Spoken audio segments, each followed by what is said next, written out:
Welcome back, everybody, to VCS Week 4, Day 2. That's the one. Yep. I'm Malvinogi. With me is Tim, and we are about to jump into Cerberus versus SBTC Esports. Tim, how do you feel about this matchup going on? I mean, so far Cerberus had a hell of a split. I mean, they lost to GAM, yes, but otherwise they've been really dominant. A lot of their games also have been really dominant. I mean, they only lost one more game than GAM actually, even though they lost the series to GAM, right? So they've been really dominant in their series. I think they lost one game to Saigon Buffaloes, but otherwise they've been pretty clean throughout the season, and I expect something similar to happen today, honestly. Yeah, Cerberus, both these teams have sort of had a bit of a small experiment with their rosters, a bit of jungle decision-making between Ego and Drakthar for Cerberus, and SBTC have been swapping a few positions. I think DNK and Vinboys should be the starters for SBTC, personally. I think... I mean, ADC can go either way, but I have felt I feel a little bit better at giving Vinboys, the younger player, a bit more of a run than Slater, who is sort of mellowing out, not really putting on that performance that has won him a split in the past. But regardless, I feel Cerberus has sort of found that magic that they've been lacking ever since 2020 winter or 2021 winter, where they won the split. They won the split, and then last year they just struggled to find an identity with a bit of a mix-up in rosters.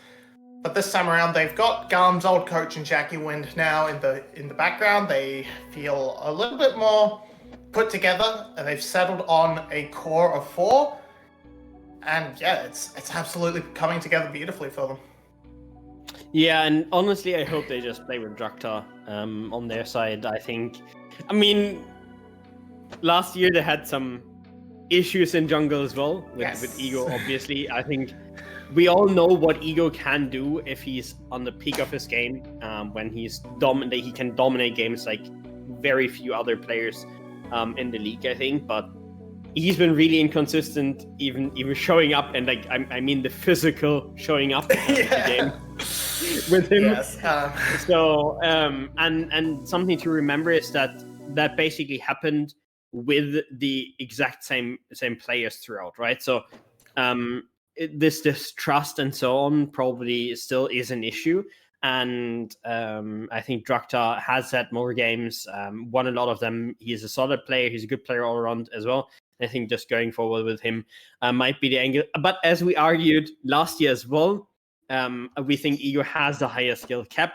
So if you're really looking to win the league, going forward with Ego instead of Drakthar might just be the move where, yes, you might drop a series here and there, but you're essentially locked for playoffs if you don't drop the ball completely now, and your goal is to go to MSI, then Ego might be the way to just have that higher skill seeding player in there. Yeah, I definitely sort of see I definitely sort of want to see them maybe try out a little more. I tend to believe in, especially for jungle and support, these more support-oriented macro roles. I definitely like to just stick with one, personally. But yeah, I mean, we've seen such insane peaks from Ego. He's technically played 2 splits in full. He's won both of them on different teams. And then also the series he played thus far this split was an absolute monstering on top of MBE, who admittedly are not the best team in the league, but yeah, slight understatement there. But yeah, I definitely agree that while Drakthar seems like a wonderful fit for the team and has absolutely propelled them back to greatness, their peak should be higher with Ego, you would imagine. So as long as the team dynamic works, of course. So can't fault Cerberus if the team dynamic just doesn't work. To stick with Drakthar.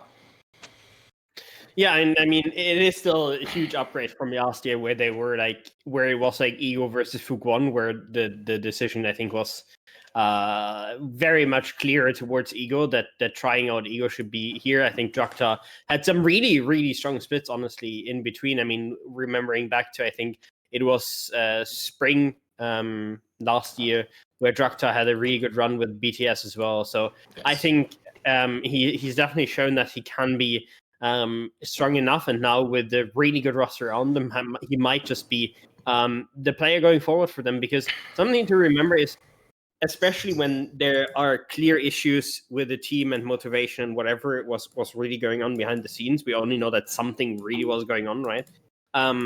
Where Draktar might just be the better option because the team around him just is playing better when they don't have to deal with that entire situation, when they can focus on the game more. And then, yes, you might have the situation where Ego is that little bit better, but is it really going to change when when the team around you is just stronger? Okay. Now onto the other side of the match, we have SBTC. They've been struggling as we are in fact going into draft. They've had a few struggles, especially sort of working out their roster. That they've gone for the one I recommended, but we are still seeing good performances from Emperor. Just they need to latch onto some consistency within their mid jungle, and perhaps really get that X factor going in the bot lane. That killer instincts, perhaps, to work a lot to team up with Paulette. Absolutely, and now we see the Wukong Lee Sin matchup between DNK and Draktar, and it is going to be Draktar starting on the other side as well. You already talked about the DNK and the Vin boys starting for SBTC, and especially that bot lane with Paulette, always definitely a strong factor. And now we see Artemis is going to be on one of those hyper carries. It's going to be the Aphelios, and we're going to see how he performs on a champion, and if Run OP, for example, wants to go towards that Thresh, or if he decides for another support altogether. Well, Thresh has been banned. We see 2 bans thrown directly at Run OP with the Thresh and the Nautilus. So, interested to see where he will go. Annie has been left open and has quite a lot of flex potential so far, and swapping the Aphelios Jinx can bring us straight back to 2022, 2022 spring. Aphelios Jinx every day. And I'm interested to see where Ron will go. My sort of gut instinct for him would be the Leona or the Alistair, because that's the type of player he is. But now they just want to lock in a decent lane for the side of Cerberus, and this is, to me at least, reading, they think Annie is a mid lane pick. Yeah, I mean, you can play it definitely with the Jinx, but I don't think Jinx Annie is the strongest lane. But Annie is, I think, really good together with Jinx if she's in the mid lane, because Annie, of course, facilitates that first reset really easily. You just one-shot first target with the Annie, with the Tibbers, with the stun, then Jinx gets reset, and together with the protection that Tibbers can also bring as a meat shield, basically, as another player that doesn't really do anything but tank damage. I think we can see that. We see a lot of top lane bans coming in. Gnar and Gwen on the one side, Cyan is the answer on the other. And seeing that they ban 2 actual tank killers or suppressors here, I could see them going towards a Cho'Gath, for example, which has been another tank, or the K'Sante, which is the other 2 tanks that we've been seeing consistently, and it is going to be K'Sante Lock-in answered with more of a carry top laner, because I don't think they will decide to go to Ornn, which is really last tank left in the tank in the group that you could pick. And Per is also not necessarily the most known tank player, unlike Pun, who is a resident tanky boy in the top side. Now they're just looking to round it out. RSBTC, the Jax makes a lot of sense. Can definitely bust through tanks, depending on how he chooses to build. But now what are they going to lock in for Paulette? The Renata Glask. It's a great pick, and could do a lot of damage. Can definitely turn this comp right back onto its own head for sure. Okay, I hope it's not. That's bait. No, we're not picking Blitzcrank, we're not picking Pipe. We're please, we're just picking the Lulu. It's such a good pick here for them. They have the front lane, they have the carry, and it gives you a really good lane. And yeah, run OP. I know you don't want it, but cow. it is the best. No, it's not. Cow. There's no cow. No cow. Oh, It's no gonna cow. be Lulu again.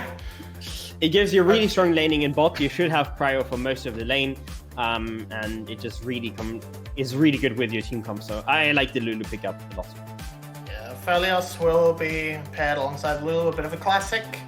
Yeah, so not gonna have that big sort of engage coming out from Ron OP. Going to play a lot more for the lane and try to make sure that Artemis is kept topped up. And honestly, when you have a player like Artemis, why would you mess with that sort of formula? It seems perfect. He's given outside of the occasional split, he has been a pretty consistent top 80 carry. Usually at our number 1 spot within the VCS, and we are should be. And as of course these picks like Aphelios and Jinx come back into the meta, Cerberus are just loving it. They love to give this man a big carry and let him run wild for sure. Absolutely, they do, and it should be Cerberus, of course, winning the game based on standings. But I think both team comps have their merit. Both team comps can definitely play the game, but I see a small advantage also for Cerberus here. I think with Aphelios Lulu, they have the Enchanter. They have the Enchanter plus Hyper Carry that just wins you games. For sure. And now we shall move on to the Rift. And so, I mean, we're gonna see a bit of fun going along. Bit of a short range composition coming out for the side of Cerberus for sure. Without that Calibrum, of course, the Calibrum will undo that a little, but early sort of force coming down from SBTC, trying to catch out Ron, maybe sitting a little bit out of sorts. And as we see some runes, nothing particularly out of the ordinary. Ron wanting to play a little bit more aggressive with the Aerie instead of a Guardian, perhaps, but all is well. All makes sense. The most surprising or unusual thing I would say is probably Yado going for that spellbook in mid lane, especially into any. You don't really need any of the other runes specifically. Face Rush isn't really necessary. You can't really do much with Conqueror because it's always easy for any with her move speed and her son to just get away from you. So neither one is great here. So he just decides for spellbook, which is the neutral rune when you just want to scale up and chill. And team fights you're going to be strong anyway. So I like that rune choice from him. And we see that Pun is definitely looking to trade onto Emperor, and he doesn't get stunned here. Nope, he does. He could have had a good trade there. And while we see in bot lane Palette already playing really aggressive level 1. And that's the advantage that Jinx has in this matchup, level 1 specifically, where she has a lot of push. I talked about it in the last series. Jinx wants to play wave, Aphelios wants to play fight. And we're going to see that with those two lanes where Jinx is just going to look to hit wave consistently while Aphelios is trying to hit enemies. Yeah, I also appreciate going back to the mid lane a little bit. That Yado is, of course, a bit of a sitting duck, and with that point and click stun, having access to that cleanse on occasion with that spellbook will help stop DNK perhaps finding some angles where he can get ahead and start rolling in place of Drakthar. So, but bot side, as we see, Vinboy's getting that crash down early, and Artemis and Ron up here just gonna have to sit on the tower. They can of course put some pressure onto the lane as some more levels come in, but for now they're just gonna play as safe as possible and try and get what farm they can. Yeah, I mean, especially this first level, Jinx just has the push advantage, so we're going to see that if Artemis and Ron are farming correctly, then they shouldn't lose too much in the 2v2. They might fall behind a handful of minions here and there, and so far it's looking like they actually have missed a decent amount of minions, so small advantage already over to Winboys, and Palette and DNK is looking to exploit that bot lane prio, but really nice clear coming in from Lee Sin, being aware that he can be invaded on the timer. Just make sure that he has cleared all invadable camps at that point. Now can look for a reset after the wolves. or look for the crab, depending on what he wants. And it's looking like he actually wants to contest the spot crab together with this mid lane trio. Yeah, with Yado in pocket, this one should be easy, and the crossover as well should be available to Drakthar if he wants it. DNK, he has to be a little bit careful if he's going straight up the river, because at this point, DO1 should be stronger, especially given Yado's low health bar, mana bar, not health bar. So has to be a bit careful. DO1 will move on to attack Yado, and from there, Drakthar just kind of has to abandon Crab, and all is fine. But he gets the path into his Krogs, and his jungle is, his clear is completely okay, but Yado may have overstepped. Flash gets traded for Flash, and Yado gets out. So Flashes have been traded. Yado can now TP back in, get himself his first summoner as well. And it's really interesting for me what Drakthar did, because he kind of... I expected him to kind of recall. Oh, he's actually looking for mid here. Okay, no flash for Yado, so D1 should be pretty safe, unless there's a Ron OP to get the slowdown, and between that and the Rune Prison, it's an easy pickup for Drakthar. So kills traded... Wait, actually no kills traded, because Yado didn't die. Which is why I got confused. Yeah. Yes, it's just a kill over to Cerberus. Good start for them. I was a bit surprised by Drakthar actually going for those cracks, not syncing his camps. Now he has a bit of an awkward jungle play. He has to find a way to really sync those camps. So I wouldn't be too surprised if he, for example, just takes his Raptors, then looks for a bit of party and goes for a full clear from bot to top again or something in that line, where he can then just start contesting the Herald. Or he just accepts that his camps are just not going to be synced, and he's going to drop CS to later place. And it's looking like he's doing that, so he just hates his Crocs. Fine enough. Yeah, fair enough. Cerberus, okay, I was taking a bit of a bad end of that trade as he steps onto a trap, and with DNK lurking in the area, they're just gonna... A dive might be a bit too much. Handshake, of course, not going to land with their good glitter lance, so they're just going to put the pressure on and make sure they can't go to the wave spot. Ron may have stepped a bit far forward, DNK now taking some damage. Yada Realm Warps right into everybody, and they can't quite kill him in time, so the bailout will not come through. And now Drakthar is in the backline. Vinvoice is going to do his best, but the reset on the Q, Artemis has enough cooldown, and now Dia is going to get chased down into the loving arms of Ron OP. Drakthar will take that kill, and that just kind of signals the end of the game.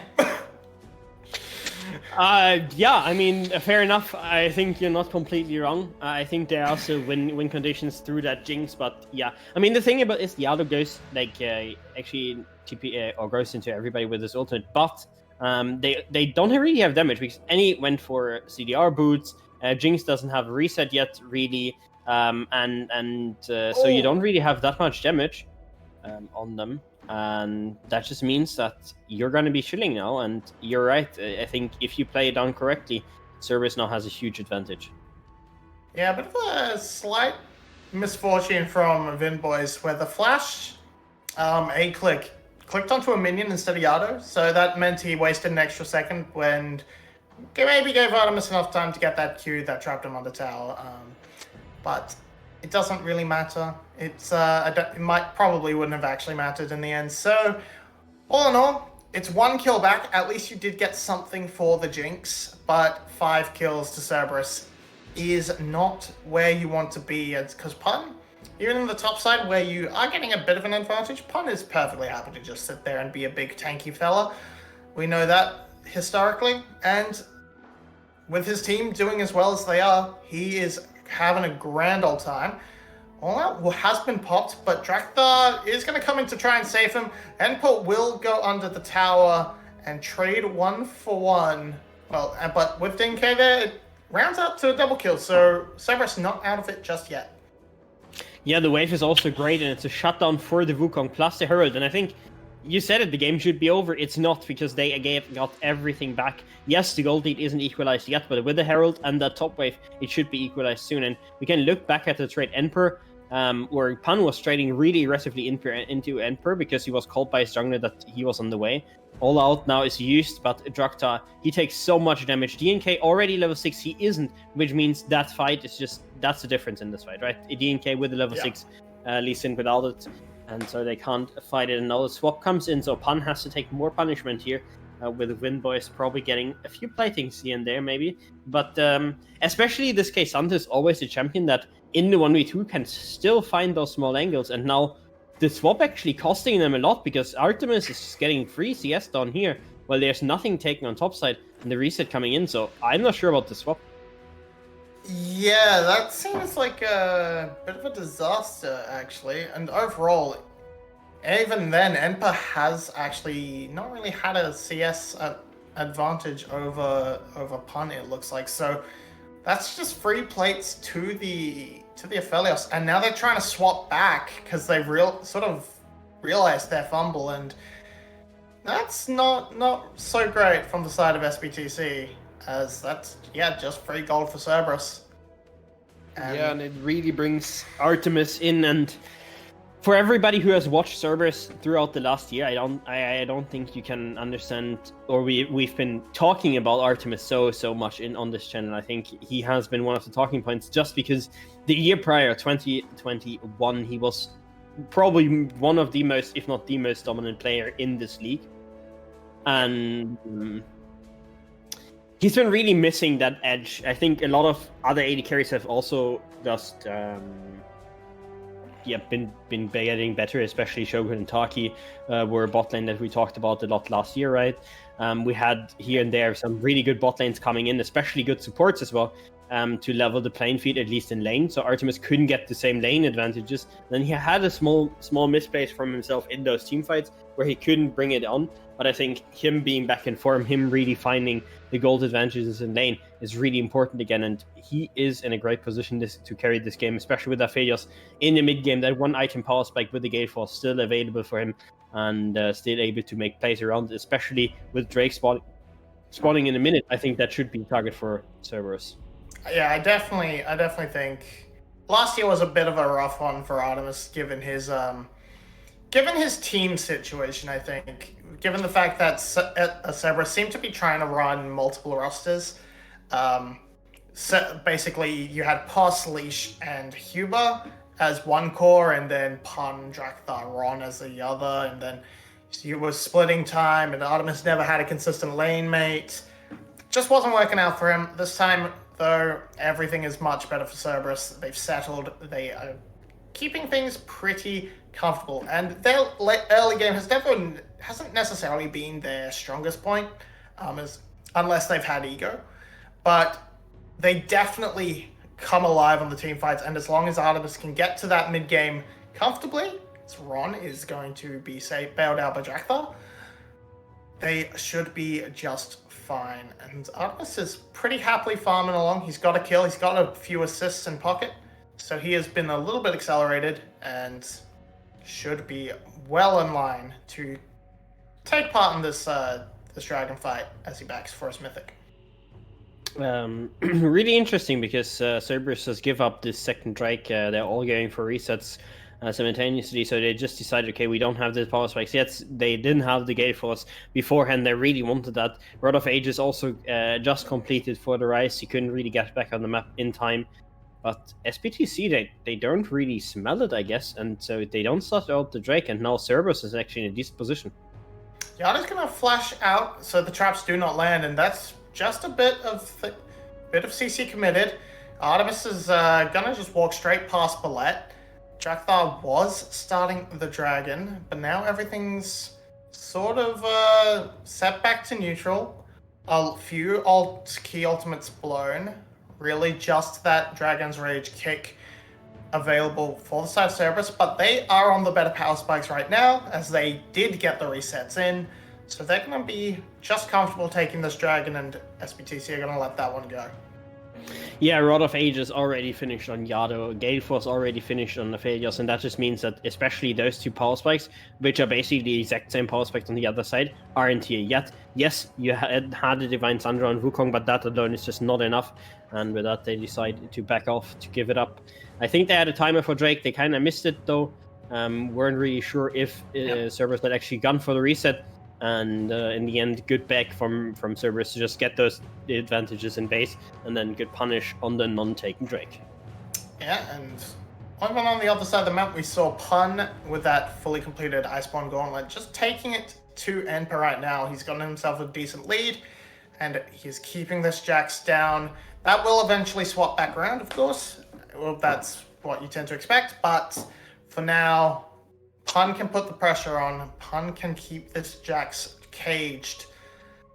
And that's what they want, because Enper has, I mean, he's been a menace in splits past. He was the man with 49 solo kills last split, including playoffs. So, yeah, he's kind of the guy. He's kind of the guy you're expecting to pop off. Technically, he already.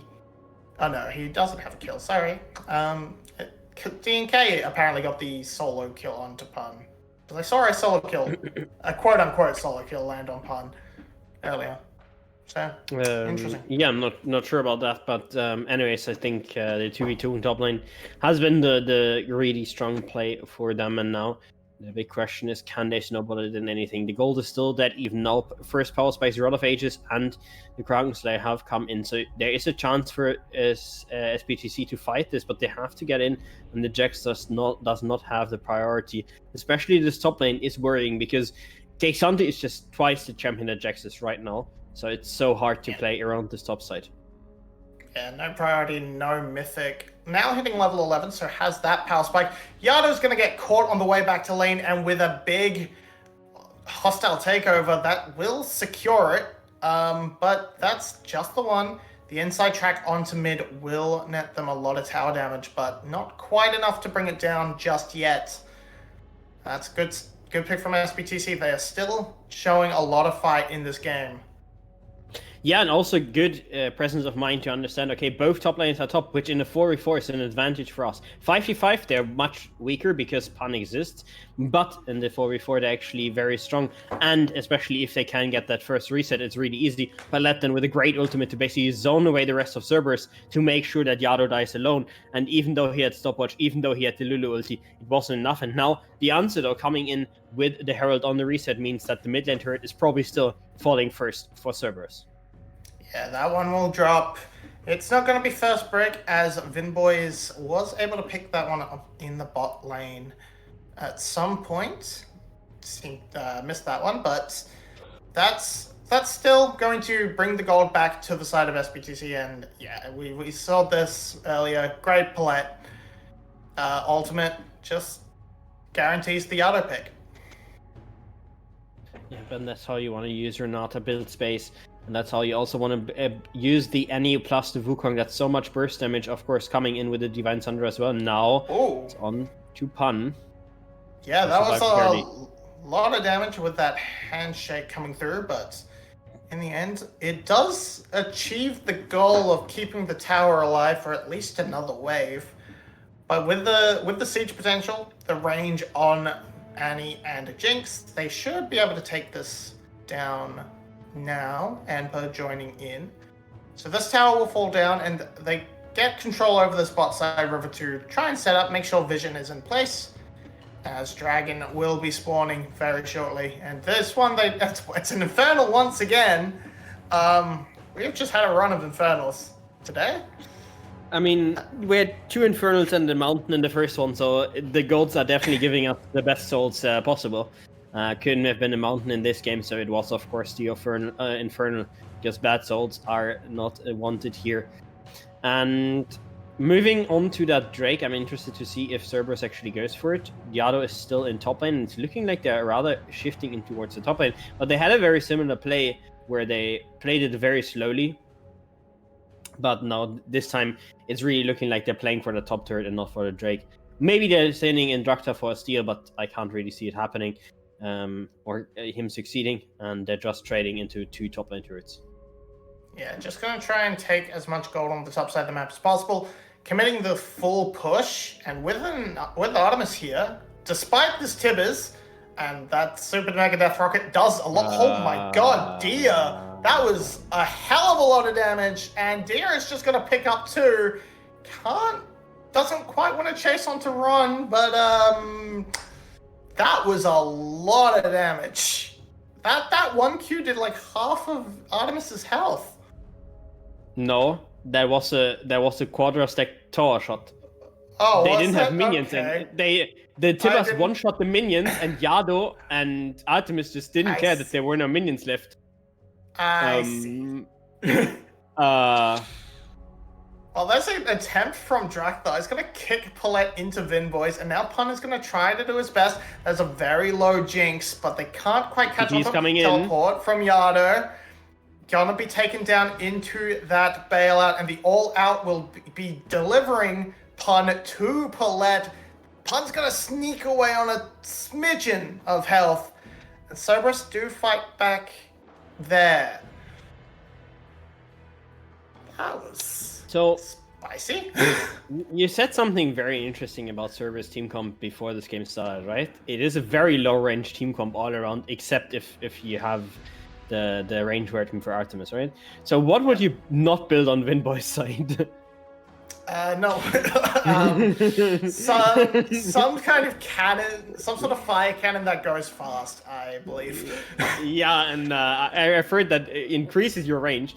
First of all, great punish here on the side of Cerberus with the TP, and then of course Pun does get out with a sliver of HP, and yeah, I mean Rapid Fire Cannon was just finished for Vinboys. Again, I think other items are just more valuable. At least he's not building Gale Force and Rapid Fire Cannon, so he decides to at least have some damage to his name, but still I feel like going for more of an attack speed item in the Phantom Dancer could be better.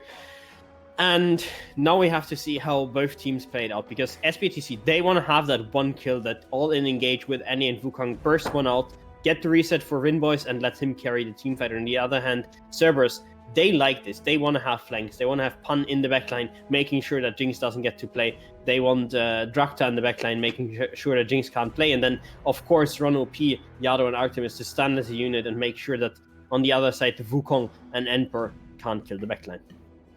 Yeah, just gonna be... So there is benefit for Vinboys. He is going to rush that... He's gonna get that second item a little bit earlier, as Artemis is going to go for the Bloodthirster second. We've been seeing this a lot more. Between that and the Overheal, this basically makes you into a tank in your own regards. So he's going to be quite happy sitting there doing a lot of damage and healing back up. But now we're on to a potential Baron setup from the side of SBTC. They haven't actually started it. Just going to be given some harass, courtesy of Yado throwing a thing over the wall. But with this on play, we need to see the setups coming through. Currently, it's all SBTC all the time, as the side lanes are being played by Cerberus. Yeah, Cerberus currently pushing up both side lanes, so SBTC, they have to answer them soon, or they're going to lose more and more on these side lanes. Now we see Yado moving in. I think SBTC just decided, you can play side lanes, we're just going to play mid lane turret. The TP comes in, but I think that TP is bad. Yeah, it just got cancelled immediately. Emperor jumped straight onto Artemis, and now the burst has fallen on Drakthar. Finally, they get the reset. Now Vinboys is popping off, gonna try and pick off Rono. P can't quite finish it off, but they're gonna get the inhibitor. They got a kill. That's exactly what they needed. It's traded for one turret on the bot side, because Pun's teleport was dog shit. Yeah, and look at the Wolf Camp. At the Wolf Camp, there was actually a ward in behind the enemy team. I think they could have just TP'd Pun onto that ward, maybe even Yado as well, double TP on the Wolves and just run at them from behind. If we look at this, yeah, the ward was there as well. Yep. Just TP on the Wolves, get in behind. Yado just joins with the ultimate, and then you have them flanked. You make sure that that Vinboys can't play for free. And yes, you get the Wukong. Yes, it ends up being a 1-for-1. Both junglers dead, but still, Inhib actually being taken down, and that means that now in mid lane, it's so much easier for them to build mid priority, which already they had an advantage in, and already SPTC was pushing first. So it's not going to be easy for Cerberus to contest this Drake, and they really want to, because they want to stack towards that soul, because scaling should be on the side of SPTC, just because Vinboys exists and Jinx exists. Yeah, but they've definitely had a bit of...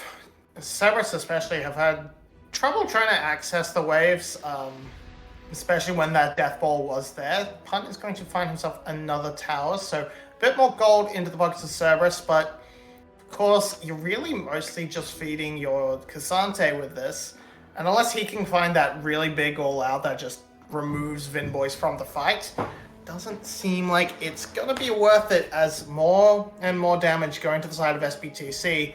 Free lane control gets them priority over both objectives, and now they're gonna have to say, all right, Cerberus, come to us. We can just start this Baron. Or not. Yeah. I mean, I don't think you want to start it outright right now, especially since Yado does have TTP. But still, you just play through top, you play through mid lane, because mid lane is playing itself, basically, and you just take free turrets around the map. You take the free gold that is still standing, because you don't need Nash to take this tier 1 turret. Maybe not even Nash to take the tier 2. And now you just look for an all-in, and again, if Cerberus doesn't answer this, they just get run down, and Yado has to actually TP to carry, to stop that engage and stop that push from happening. Yeah, they always have to keep someone to maintain mid. We saw Drakthar just sitting there clearing out the mid wave so Yado could teleport in and support the top lane. And it's just pressure from SBTC. Now Emperor gets time alone. He's built the Blade of the Rune King, so he can actually do a decent... He can actually work his way through Pun if the lane is long enough. Yado kind of alone, but the W does not connect from Dia. So it's just a bit more pressure being put forth. And just keeping them under tower, so Pun can perhaps, or Emperor can work his magic on the sideline. If SPTC had actually kept cooldowns perfectly, I think they could have gone to Nash right here and quickly started it, because there was about the 20-25 seconds window where Pun didn't have TP and Emperor did have TP, so they could have had a numbers advantage there. In the end, that is now not the case anymore. And they're going to just unload everything onto Yado, and then Artemis gets hit by the hostile takeover and nearly kills Ron on his own, but now Emperor's in the backside. He's gone a bit too far out of tower, and Pun is wreaking havoc. Now Vinboys is really low. He's not quite going to burn down into the bailouts, but Artemis untouched, and SBTC just take one step too far. Yeah, and I don't understand why you're forcing the play when the TP is back up. You had the clear timer where you had TP advantage, where it could have been a numbers advantage. Instead, you take it on even numbers, and again, you take it on Yado, who is basically one of the most tanky members in Cerberus team comp. Like, this guy is way too tanky. You can't engage on Yado. It has to be Artemis. It has to be Run OP, or even Pun. I think it's unironically right now better to go into Pun. DNK is here. He's going to get polymorph, so he can't finish off the kill. Draktar's going to keep the thing leashed, but they kind of want to kill DNK.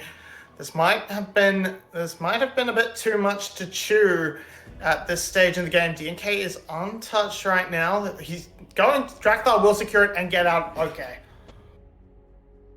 That was well played.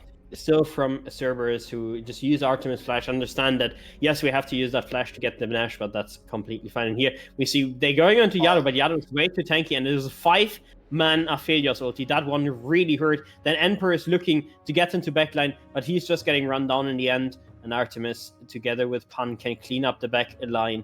Especially Pun was buying so much time, and that's because he can basically solely build armor, and it's only Dia1 who really doesn't want to focus him, so he isn't really taking any damage in those fights, because Jinx doesn't have enough damage yet, and the same is true for the Jack. So yeah, I think Pun just having way too much value.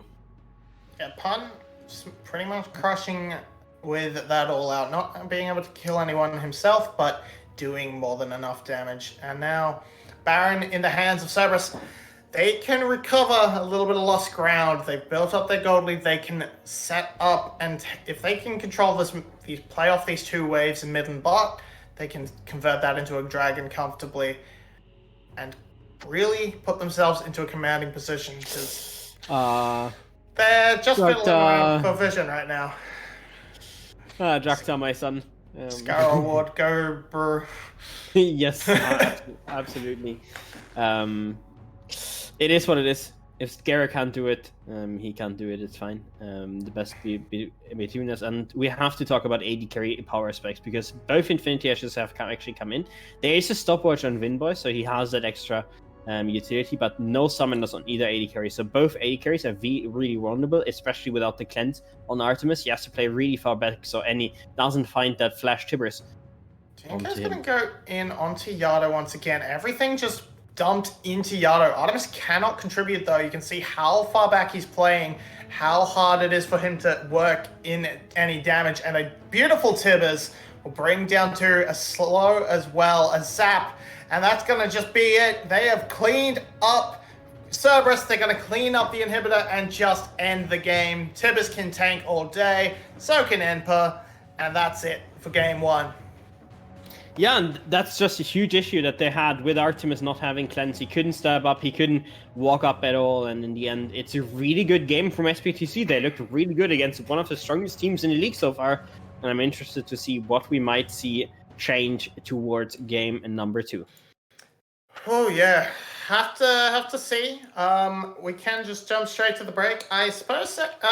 Because yeah, not much to say. A bit of a range diffy meant those team fights played out extremely well. Good credit to SPTC, but we'll see how Cerberus bounces back just after a break. Oh, I forgot to look at stats.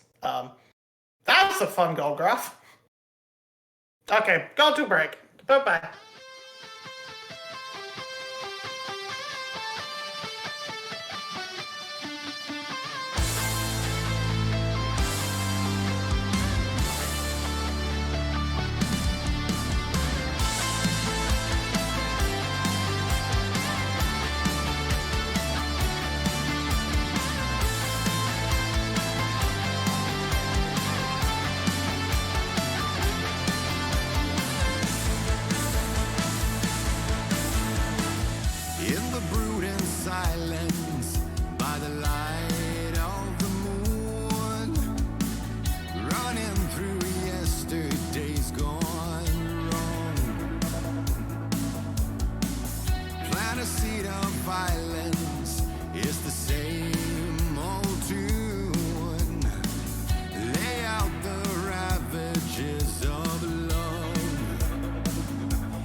This is my life story, my fingers to the bone.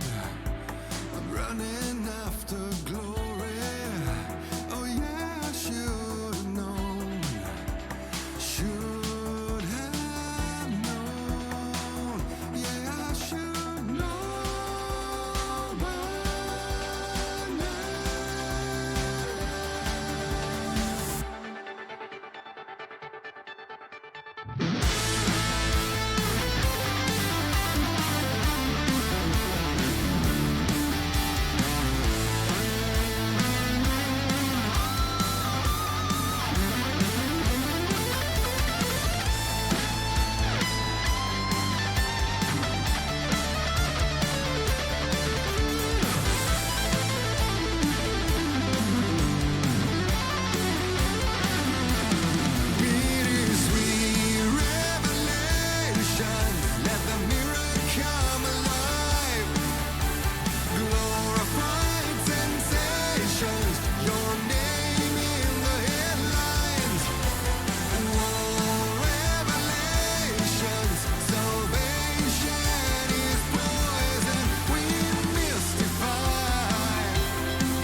I was kind of hoping for an early night tonight, but I guess we're gonna go for the full run.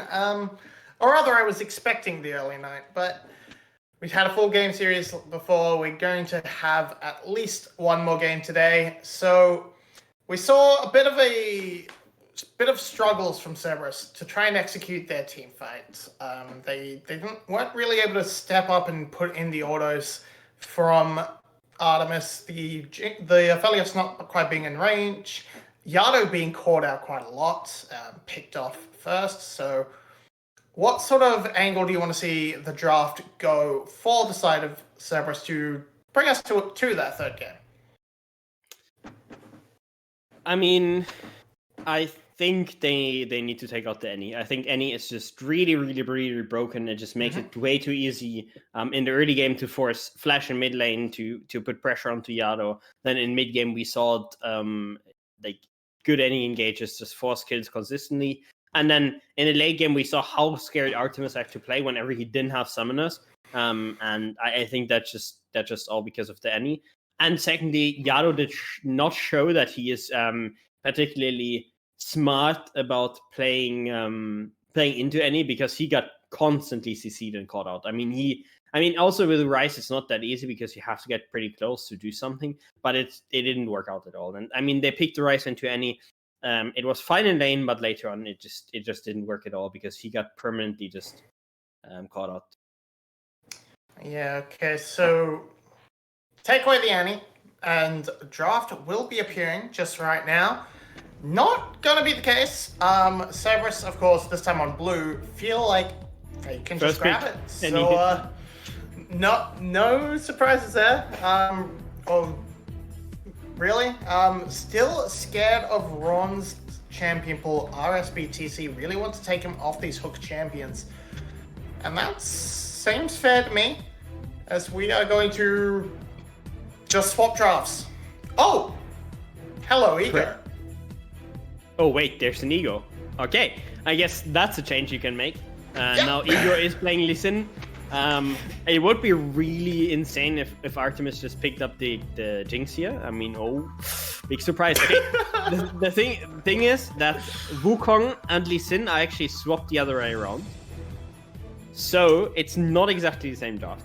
And it seems like the answer on 3 might be a different one to that. And Oriana, of course, would be control major mid lane, just play for more range and play for those shockwaves. She's locked in together with the Jax ban against Punt. Yeah. LS has always been railing on Twitter, play the Oriana into Annie, and DO1 is going to take that advice.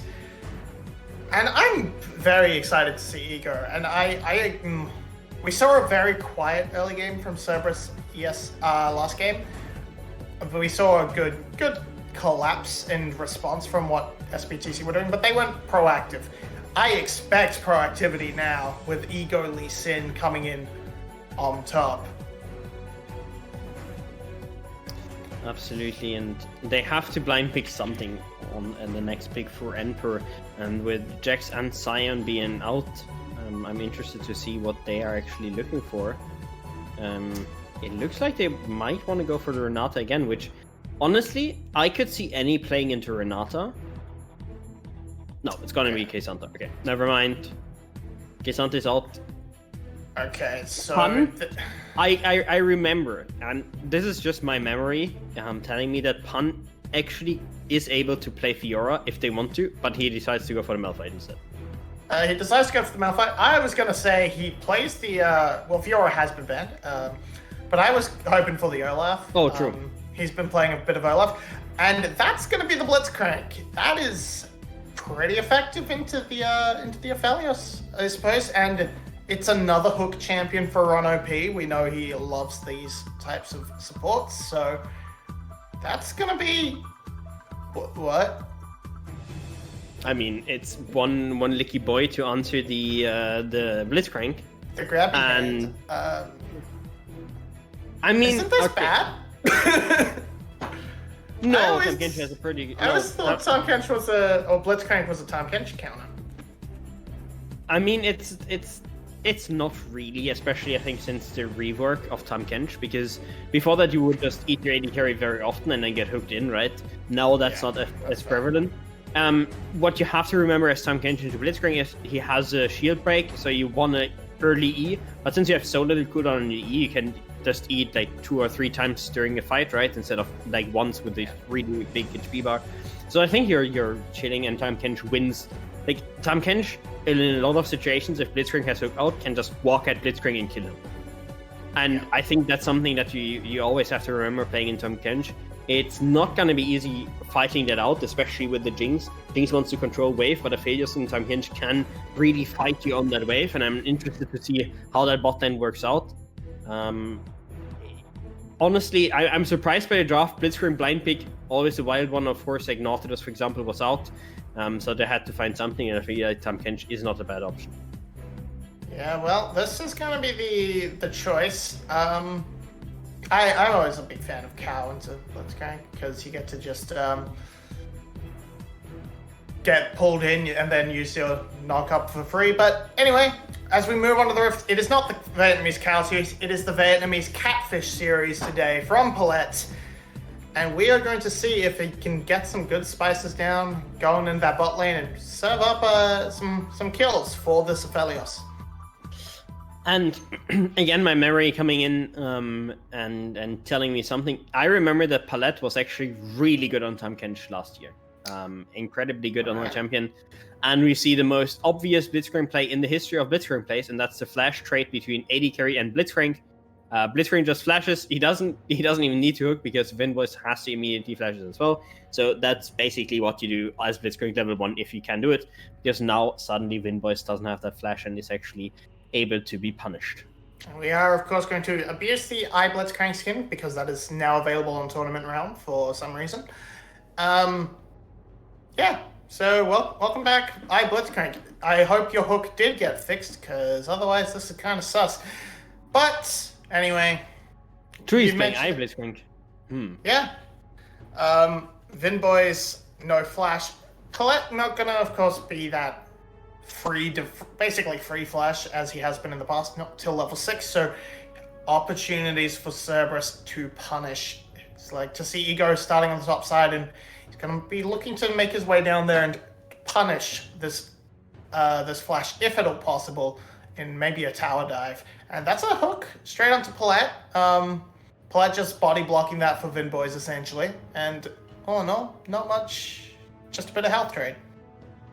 Yeah, I mean, that's kind of what happens. Ron OP hooks him, he just licks him, and then he walks away. We can also see that, of course, the Glacial Augment has been picked up. In the beginning, it was a bit laughed upon to go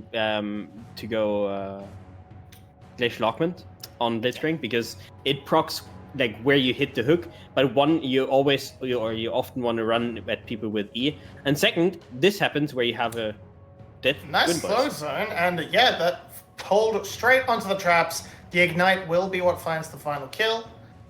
And that's first blood straight over to Artemis. To Ron AP. Yeah, anyways, the Glacial Augment just builds a glacial path in your way, so you have to walk throughout that entire glacial path or walk a while the route around it. So good, anyways, and yeah, I mean, just good hook. Yeah, I think that minion giving a little bit of false sense of security. That last one being alive. But good hook, for sure. It's a kill. I'm just surprised because, like, I mean, this is the strength of Blitzcrank, obviously. Like, if you get hooked permanently, then you die permanently. And at this point, the lane will be really not nice for Winboys here. He doesn't have flash still. Artemis still has heal, so they can look for those fights. The wave is bouncing. It's a bit of a disaster, honestly, and that's not good at all. No, that's not ideal. You do get, once you are able to sort of contend with the wave, you're not quite as limited in your scope of movement and can perhaps fight back. But as we move across to check out some of the other lanes, Yado doing just fine on its own. DNK here, so is Ego, so everything's getting ready to pop off, but Ego's sat on a ward. Palette is not going to interrupt him. All is fine for now. I mean, now they know that DNK is there because DNK placed that pink ward, as far as I'm I know. I think that was Artemis, Vinvoice rather, because he. Oh, okay, true. Yeah. Yeah, it couldn't have been the jungler, but anyways. They smelled something, let the wave crash, and Vinvoice and Palette just get to recall for free though. Which is really good for them because they needed that recall. If the wave was frozen, they would have been permanently dead on the ganks or even on the hooks. And now they get to recall. And on top lane, we see two tanks fist fighting each other a lot. And this time we do not see the male fight with. Oh, Okay.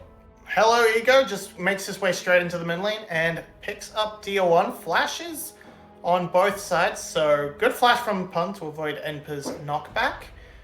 But lots of flashes traded, and all in all, 1 kill to Ego. Yep. Didn't really see how that happened, but we're gonna in a second. Great flash from Yado, good flash from Ego. I mean, just well executed. That's how you want to play any. You just flash in your W, and you can punish with the Leaf Sin. So well played on them. Just punishing early.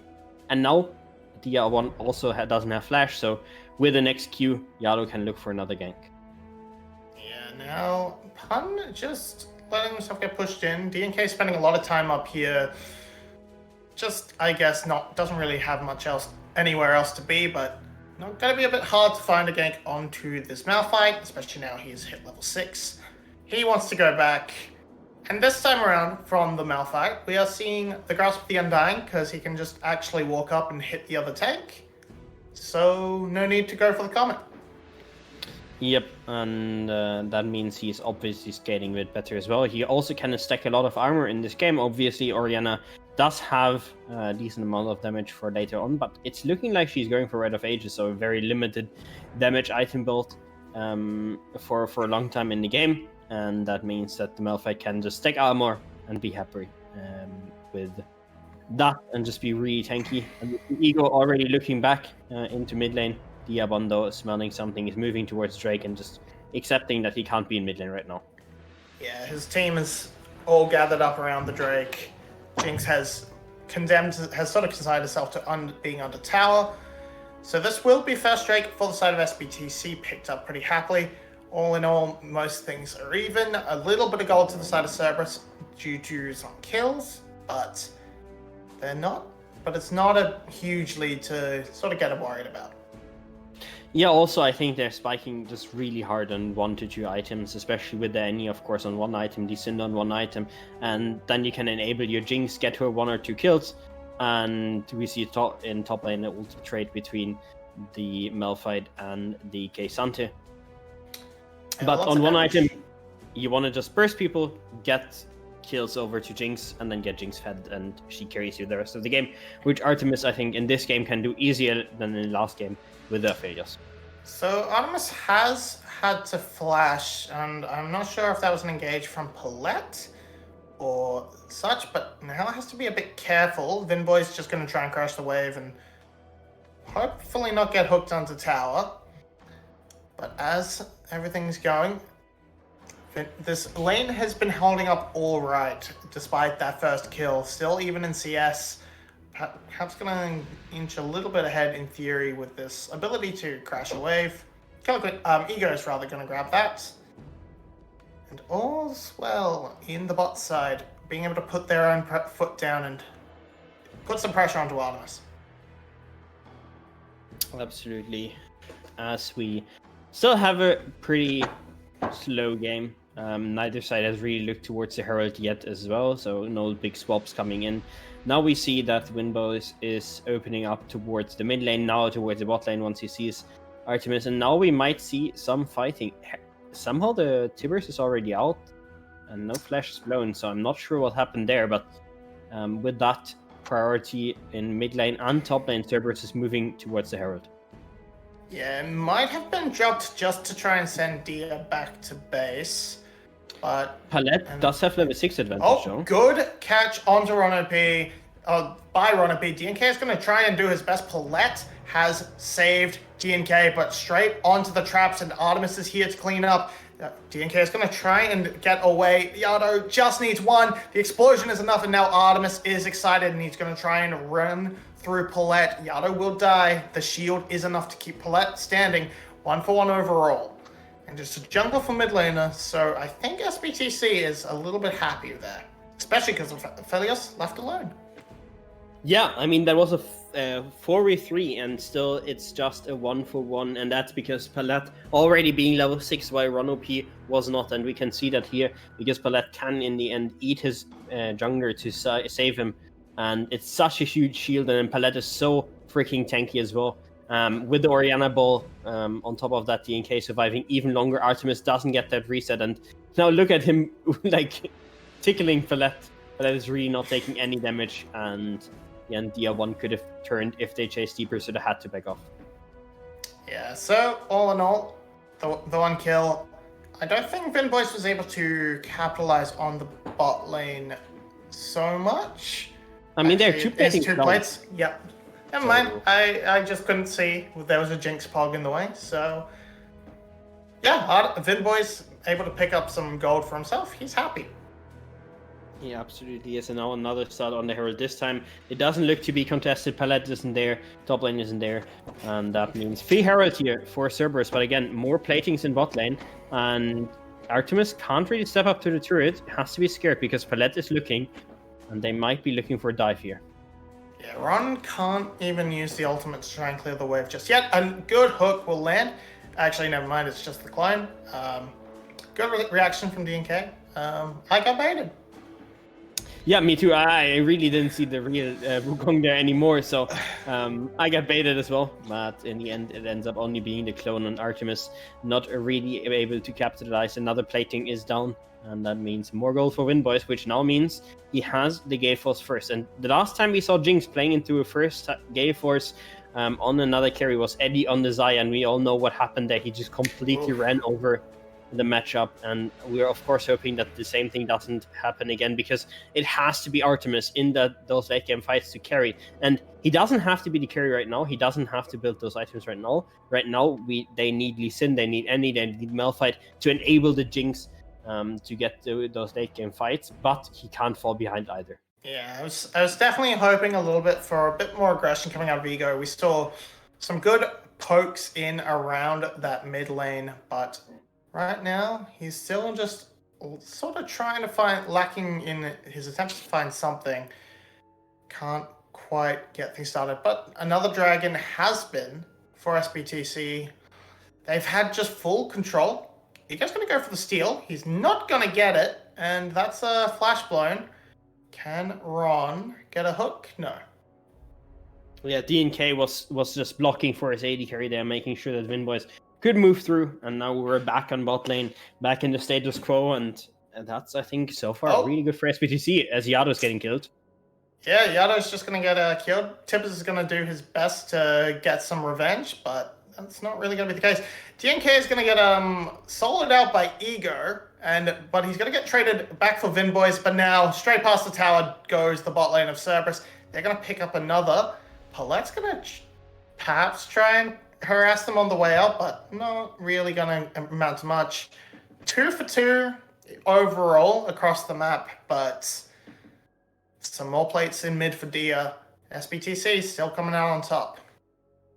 Yeah, but also gold for that Jinx, and the Jinx gold is so important. 2 kills now to her, and she is in a position where she can start to really scale into the game. Interested to see if she decides to go for Gale Force, if it's going to be Kraken Slayer for her. Because that's of course also going to decide at which point she really is going to end up scaling. And we see Yado just wants to walk back in the mid lane, thinks that he can trade onto Dia1 with his Tibbers a bit, but Dia1 with a great counter ultimate just gets the kill. Gotta say, new shockwave animations, a lot harder to see. But yeah, I appreciate this is the aggression I was talking about from Ego. Kind of as I said it, but nice nice collapse from Cerberus too. Get back, also well played. Vinboys. Also well played from Vinboys to even get that out. And now we're going back into mid lane. Herald has been placed by Ego right before the platings despawn. So I think he actually got sort of good gold. I don't think Yado did get anything. And we can now see that Palette also is just content sitting in mid lane basically and stopping Ego and Yado from doing anything around that mid lane, because Dia1 is really attackable by any Lee Sin, of course, but not when Palette is around all the time. Yeah, just the catfish gets to sit around and make sure, just say, get my belly, Nothing will hurt you there. If we take a quick look at the top side, Emperor has been slowly gathering a small lead. I don't think he was able to take plate. Oh, Ron, this might be bad. He's going to buy a lot of time with that interrupt, and now if he can find the other hook, there's a teleport from Pun. That's gonna secure the kill. And but there's a good disengage from the ultimates from SBTC, and one kill might not really be worth the teleport. See what else they can get. Ego hunting around on the other side for Dia. But right now, still just the one.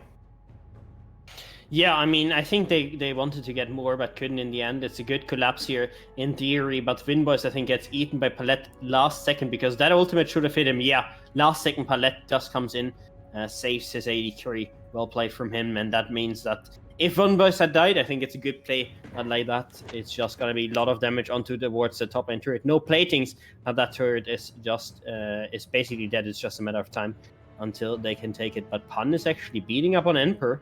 And Emperor at some point has to probably ult this. Yeah, at some point. And Emperor can probably win if he commits the all-out, but as it is, Pun coming out ahead. We did see also Palette did have his flash blown, a good hook from Ron to cause that. But it's only small advantages for Cerberus, only 1,000 gold ahead. At 15 minutes, not really anything to concern yourself with, especially with those two Drakes on side. But our Pun is kind of just turned into that lane bully that Malphite can be. So he can just walk up and rock you in the face. Xante not being a big match. Not yet, at least. One thing we have to say is that for the first time we actually have a pretty useless Drake all around. We have the Cloud Drake, which even for both teams isn't too great. I mean, I think DNK will really like it. Emperor will really like it, obviously. I think even Vinboys might be good with it. So for SBTC, it's actually a decent soul. It's not game winning, but they can use it pretty okay. On the other hand, for Cerberus, I think it's pretty much useless on nearly every champion they're playing. So generally something that both teams won't be too concerned with, as Ron OP is fishing for more hooks, and that's what you have to do. And as soon as one of these hooks lands, you just get a huge advantage on the map, and especially before this Drake, would have been huge. Yeah, as it is right now, Yado being caught out once again. DNK is just going to solo kill him. Right now, the Wukong is just that bit stronger, as even though it's one item apiece, Rod of Ages is kind of only half an item compared to the Divine Sunder at this many stacks.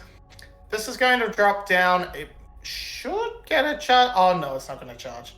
That's Ego. Oh. Ego's back in the VCS, boys, and immediately commits an Ego Herald. I love it.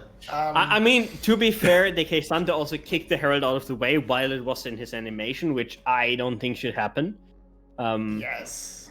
It was in charge animation and kicked out of the charge animation and stopped it. With 99% of all like throwaways and so on that you can't do on the Herald, it doesn't matter. He just charges anyway. So I'm not sure about that one, but still, it's still pretty funny. And DNK 1-4, not the greatest game, but he had some good catches. Like for example, the catch on the Annie, but still the Drake is being taken because DNK is dead. And here we see back what happened to Yado, who ults the clone. Not his best play, and that's an 0-3 Wukong, by the way.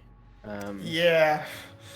The Annie does do enough health to get him into a position where Pun can run him down. Plus 25 just also feels really good, by the way. Yeah. And now, woo, bonk. We are bonking those. Small mercy for DNK. The rocket didn't hit. If that had hit, that would have been an even bigger one for Cerberus. As that goal would have been funneled onto Jinx. As it is, it's one dragon and a bit of turret gold for the side of SBTC. Still just that 1,000 gold lead for Cerberus, as they are continuing to eke ahead a little bit in CES, in the bot lane particularly, and some kills here and there. So, all in all, gold funneled into the right places for Cerberus, and still keeping this game super close. And let's play a guessing game. Oh, okay. Artemis, you are our hero. You are our savior. We will always bow to you. You did not build rapid fire, Ken. I just wanted to ask you. Let's do a guessing game. If he actually builds a rapid fire again in this game, he actually does play Defend and Dancer. It's really good in this game. Again, you have a lot of front line to hit, so I really like the buy. And now with Infinity Edge on third item, he will be an absolute menace to deal with. Yes, he doesn't have that extra range, but he doesn't really need to against That's that a low big range. engage from Yado, and Ego follows it up perfectly. Vinboys is just removed from the fight, and Emperor's going to do his best. He's still quite tanky, but with the all-out removing his resistances, he offers himself up to Cerberus, and the kills keep coming. That's Dia taken off as well, waiting for the wave to take down this turret, but or maybe Ego once more.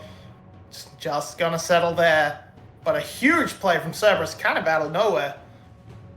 Oh, hold But on. that's a Cerberus. Ego gonna get over the wall. Okay, it's all good. It's all good. Had to blow flash, but Yeah, but that's the Cerberus we know, right? It's perfect teamfight execution. I mean, that was about as perfect as you could play it. Yado, perfect 3-man flash tibbers. Ego with a perfect follow-up, kicking Vinboys out, and then actually Pun holds his ultimate, and we can see that he will hit Dia 1 in the back end of the fight. You can see perfect tibbers into kick, first kill, and now look at Pun walking in. Other people would have maybe just ulted the case onto there, but he looks for Dia 1, hits him as well. They get the mid lane on top of that. They move into mid lane, and that's just perfect teamfight execution from the Cerberus side, and something that we were missing in the last game, kinda. Where in teamfights they still looked this organized. They weren't really able to bring that on, and I think a big part of that was also the Annie just being such a teamfight menace. yeah, this time this will blow up on the gold lead to about 3.5k, and now that's a first real advantage any team has really had so far in this game. Back to the tanks. We love to watch tanks. I mean, I unironically personally love just watching two fellas beat each other. All Out has been committed, so we're gonna see Enfield try and do his best. It's gonna force the ultimate. Now Palette's here. A third tank has entered the fray, and Pun cannot stand up to the mind of these two tanks. Yeah, Licky Boy on Palette is just running around, being a menace on himself, and we could see that he was the difference maker, especially with Ignite as well. And in the end, I mean, Pun could have maybe fought that, but his mana was just running out. So he doesn't have enough mana to kill Emperor, which is always a funny thing to talk about. So yeah, that's what happened. On the other side, Non-Nash could be traded, and so it's Cerberus just losing one, and especially giving up a shutdown. Yeah, anyway, but it's 1,000 gold left here. Gonna try and maintain this top wave, make it a little bit better for SBTC. Whereas Cerberus, they are just trying to focus their attention around getting some vision. The top side. Pun has teleport, he will manage top side. As the Drake is on the table. It is only that cloud, so it's of course not the most important objective in the world. So Cerberus might be able to grab this with relatively little contest, but everyone's still just got eyes only for Baron. And Artemis is actually not going for the Infinity as third, which I like the decision. He's playing against three basically tanks, especially Wukong against AD champions is a full tank. He is going for that. Dominic's regards will then probably move towards the Infinity Edge or even a BT if he thinks he doesn't really need the Infinity Edge to deal enough damage, which fair enough I think could also be true in this game, even though I think in the late game he really wants that extra damage, because the Annie, for as much damage as he's dealing right now, is usually going to fall off with the burst damage a bit, especially in too many tanks. So we might see that Jinx has to pick up the slack and has to go for that Infinity Edge to really dish out the damage. Yeah, as it is, still should be doing just fine with the current Last Whisper. Can help shred through someone like Palette, who just gets picked up by Ron P, gets the interrupt on the dash, and now Pun teleporting straight in on top of Vinboys. He's gonna basically do all the work, but he will get run down there. And now that's 2 picks and a Baron awaiting deliverance. Okay, and Paul wants to fight TP this. is coming in.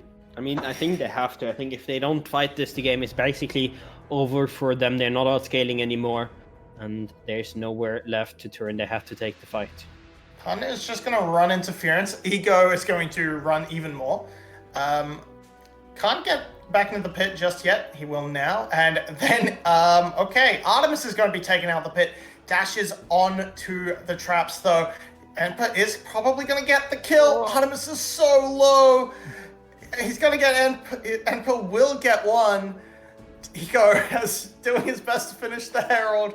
Pun will die. 2 Barons are removed, maybe a third if Emperor can keep it going, but he is all out, has finished, doesn't have the damage to carry it through. That's 3 Barons for Cerberus. But that was not the worst play from SBTC. Oh, absolutely not. They're gonna probably take a mid turret on top, and they might get another Yado for themselves.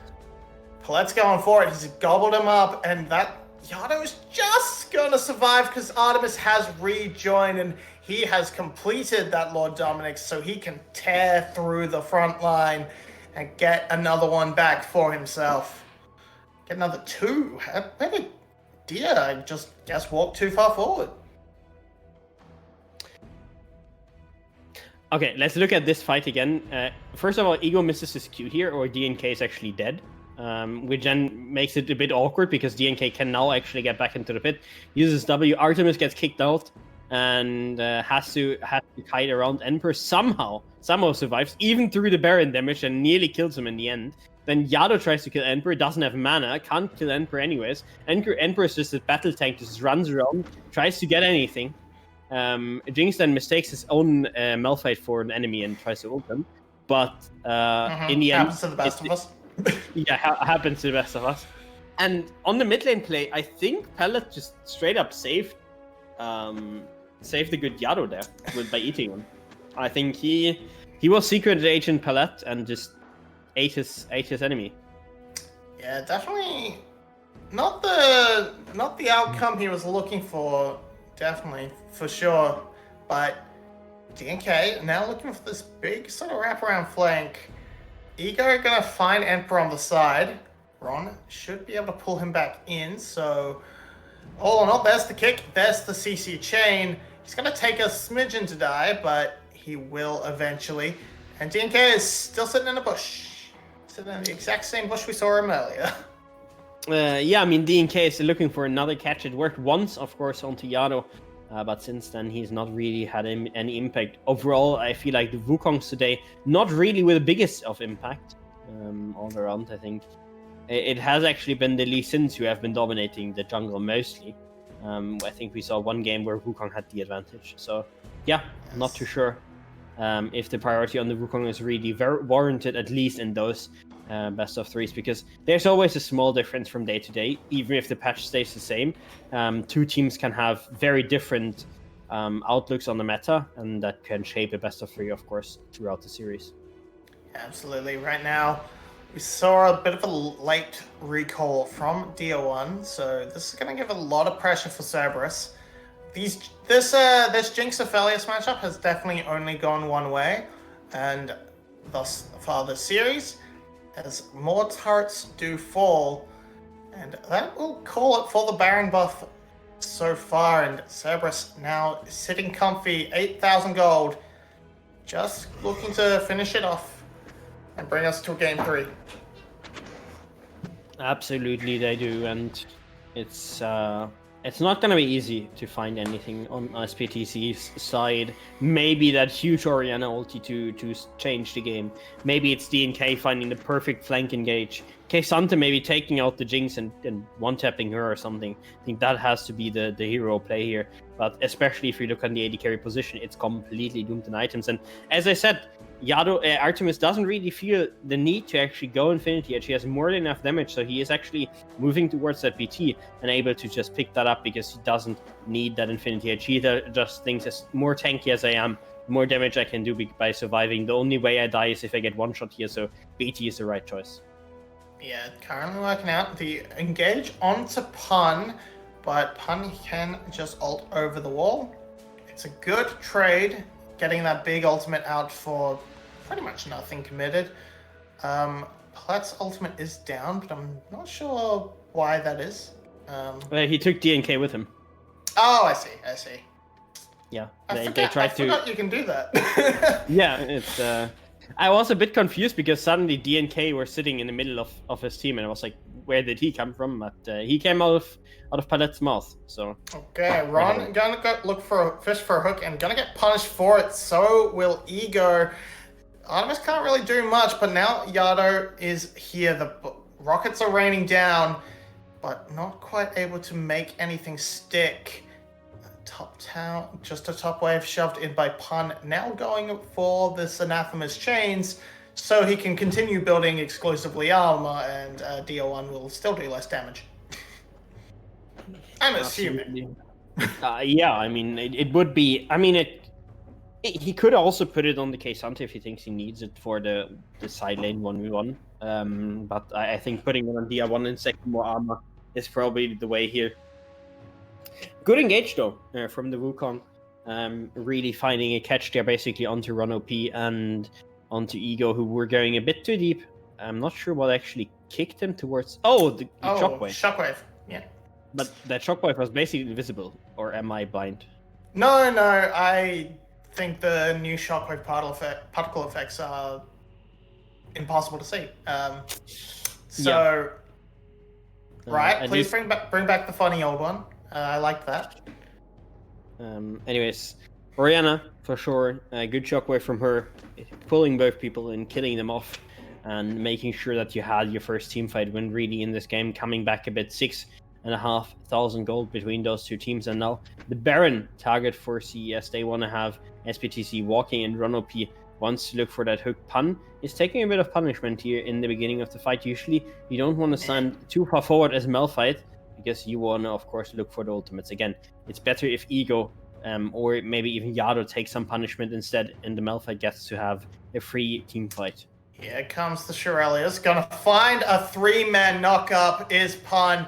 Gonna fly straight in. Big ultimates coming out from Dia and Vinboys though. Artemis is still going to survive on the backside, trying to cut through Emperor before he does him, and he will succeed. Pun now trying to chase out Dia. Justin needs a little bit more. Dia will survive, but DNK will not. And that is a 4 for 1.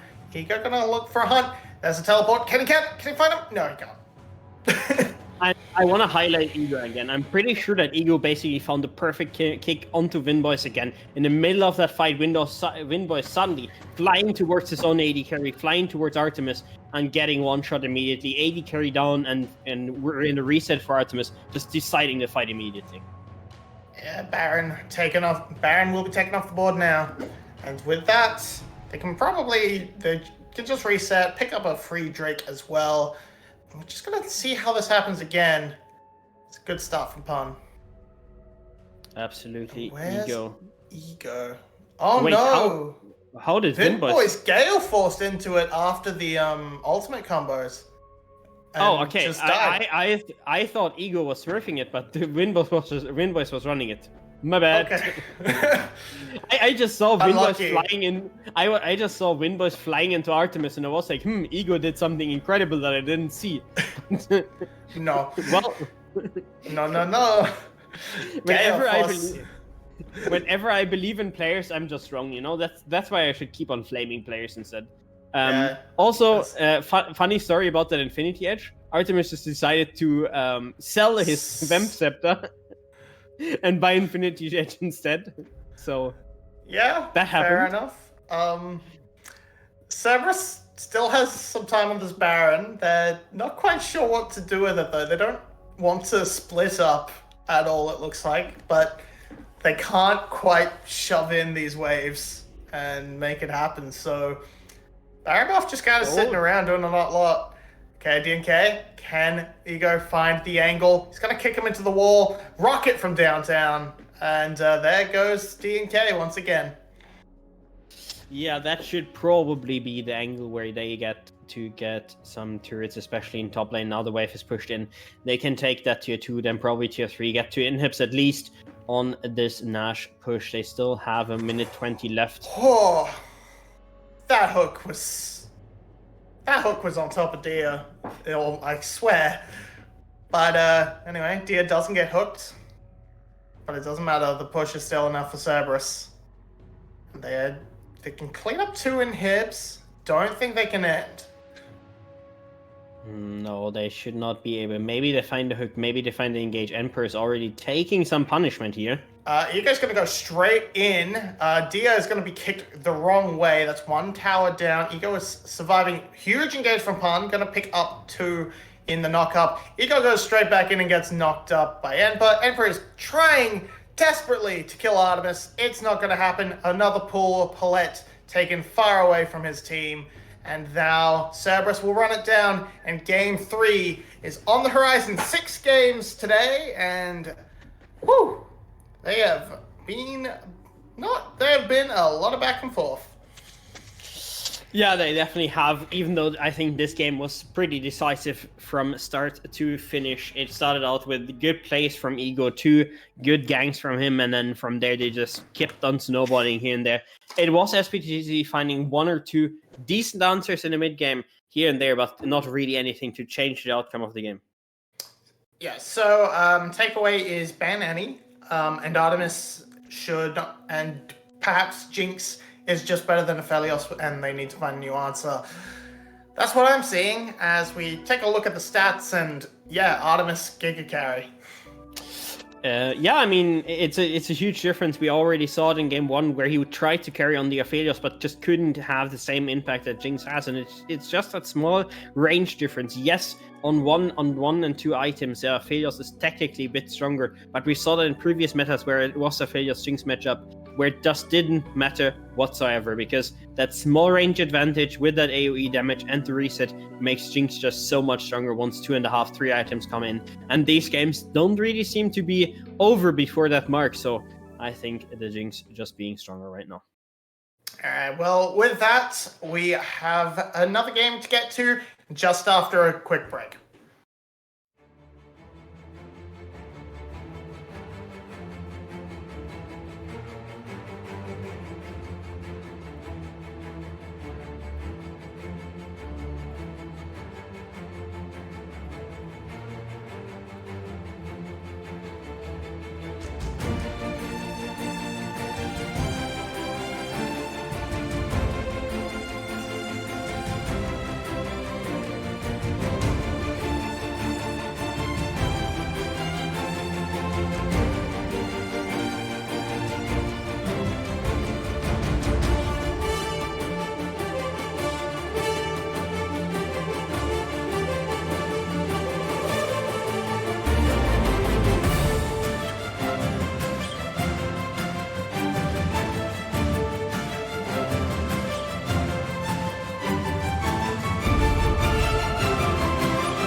mesmerizing. My darkest quiet playing such eerie harmonies. I'm making waves and diving under, lightning to the sound of thunder. My darkest quiet singing such haunting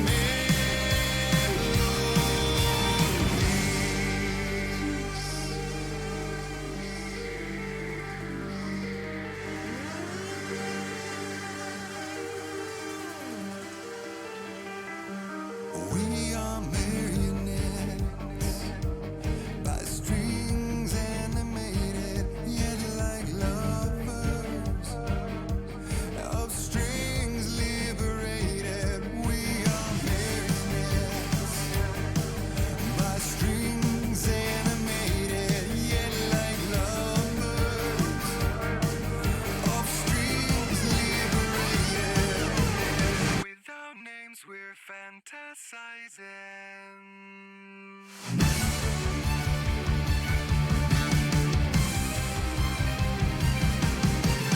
Without names, we're fantasizing, dancing like flames, mesmerizing. My darkest quiet playing such eerie harmonies, making waves and diving under, lightning to the sound of thunder. My darkest quiet singing such haunting melodies.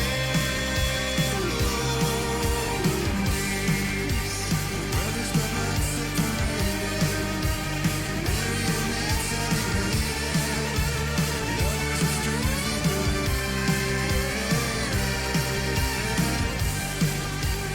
Brothers but not separated, marionettes animated, lovers of strings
Welcome back to the final game of the night of VCS. We have had a back and forth series between SBTC and Team Secret, with certain picks sort of running the show, namely the Jinx. I feel. So Tim, I feel like as we move into this game 3, what's going to be the answer to this Jinx, or is Jinx just being the Felios counter, and do we have to move away from that entirely? Yeah, I'm not even sure if it's just a Jinx. It has in both games been Jinx and the little girl with the bear, right? And little girl with the bear also seems really balanced, especially in setting up that Jinx, making sure that Jinx gets to those 3 items, because it felt like every time Tibbers came down, every time the sun came down, free reset for Jinx, and Jinx just runs over the rest of the game. So I kind of want to see probably any being out, and then maybe not blind picking their failures, but finding something that works into Jinx, because I think Jinx isolated, if you can counterpick her on that red side, I think you're fine. I think you can find answers into that champion, especially if you play on some range, but I think the NE is just get her out of here. Yeah, Annie. Yeah, definitely been a menace for a few patches now, since those changes. But yeah, we've seen a lot of these almost full melee compositions with really short range mid laners alongside the Aphelios, and yeah, I definitely think adding some more range in could help. Azir has definitely fallen out of favor with the changes recently, but so what else comes in, do you think? Victor, perhaps? Maybe that's kind of been left to the wayside. I think Oriana is fine, right? If you're not playing into any. Again, any just has to go. I think she has to be banned on red side, end of story. I think she can't be first pick. And then into Jinx, for example, you could go for scaling yourself. You could go for Zeri, for example. And just, like play Zeri Lulu into the Jinx, be fine scaling. And as we go into it, the last ban is open, and the big question is Varus or any. One of the two stays open. It's gonna be Ashe. Okay. So what I think is that they first pick any. Now you get the Varus on the side of Artemis. And the hovering Ego's Graves right now, it's definitely something that Ego has played. And actually the Gragas is open as well, so it's actually Gragas, Elise Sin. So they could get any and Varus, which would be surprising to say the least. Yeah, it would be would open up some pretty impressive burst windows as the execute from Varus. Also, worth mentioning as well, welcome back Slater. Seems to be the substitute when things go awry. And after a game like that from Vinboys, going 1-5, I think, maybe 1-6, it's somewhat understandable. He might be a little bit rattled. Bring in your big veteran in Slater, and everything seems to be going pretty okay for SBTC, just picking up exactly what they want. The Gwen blind is a bit interesting, because of course that can be a Gragas mid or even a Gragas support if you really wanted to go that way. So, blind Gwen. I mean, it's basically telling Pun, all the counters to Gwen you can't play. That's basically what it's saying, right? You're saying that you're a tank player, and any tank is passing to Gwen, so we just take you, and then that ends up being the Jax, so the Gragas probably going mid lane, going jungle, going onto that support position. And the big thing about the Jinx with the Varus being open is that it's basically like you can't play Jinx, or you don't want to play Jinx into Varus, so you just you don't pick Jinx blind. Like, you couldn't play Jinx blind here because there are answers. And neither side really wants to pick up their failure, so now we see the Renata ban, and I'm still interested to see if Varus ends up coming out for either side, or if it's just wasted ban in the previous games. Was it even banned in the previous games? No, I don't think it was. I think these bans have remained consistent. Yeah, so interesting to see. I would normally expect Ron OP to grab his support here on R4, which is potentially why they are banning out some of these other supports from Palette. And with all this in mind, I'm thinking maybe it could be Leona in that 4th slot as a sort of safe-ish blind for Ron. And then let Artemis dig deep, because Artemis can play any AD carry at a high level, so I would actually like to see Zeri pick here. I think Zeri is really strong for both sides, because any Zeri is one of the strongest lanes. And on the other hand, you can just pick Zeri here and basically force them to pick Lulu, or you're gonna get Zeri Lulu on your side. I think both is completely fine, and I think Zeri pickup could be really strong for either side here. But you keep being right, and it's just gonna be Leona pickup, which now means any Zeri is actually open, which into Leona sounds like a completely fine lane, honestly. You just go cleanse on Zeri, and you don't really care about the Leona too much. You're a ranger, and you could even pick up a mid laner if you wanted to. You know that Gragas is going to go into the mid lane, so if you have a little bit of a inkling of a better counterpick than Annie. Cassio might not be bad, honestly. Yeah, that's definitely an option. You might just run the Annie in the mid lane and pick up Lulu, but that's going to be the case. Feel comfortable with the Annie matchup into Gragas.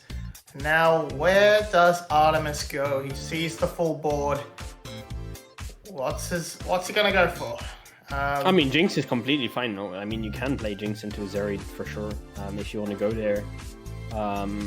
Kalista would be a really aggressive option, and it puts a timer on your head, but it also gives you the chance to really play aggressively in bot lane. And I like the answer because you have to snowball anyways. Like, you're not gonna outscale the team comp, but it also means that you have to run cleanse, and it's gonna be risky bisky into that any. And I'm not sure. I think this is better for SBTC in the end. I think Kalista is just to commit to the team comp that you already drafted, but you put yourself in a really hard position and things later. Basically, if he gets through that early game, has a completely free game to just snowball on through. Yeah, definitely the biggest timer in the world put on to the head of Cerberus there. Can they make this work? I would say yes.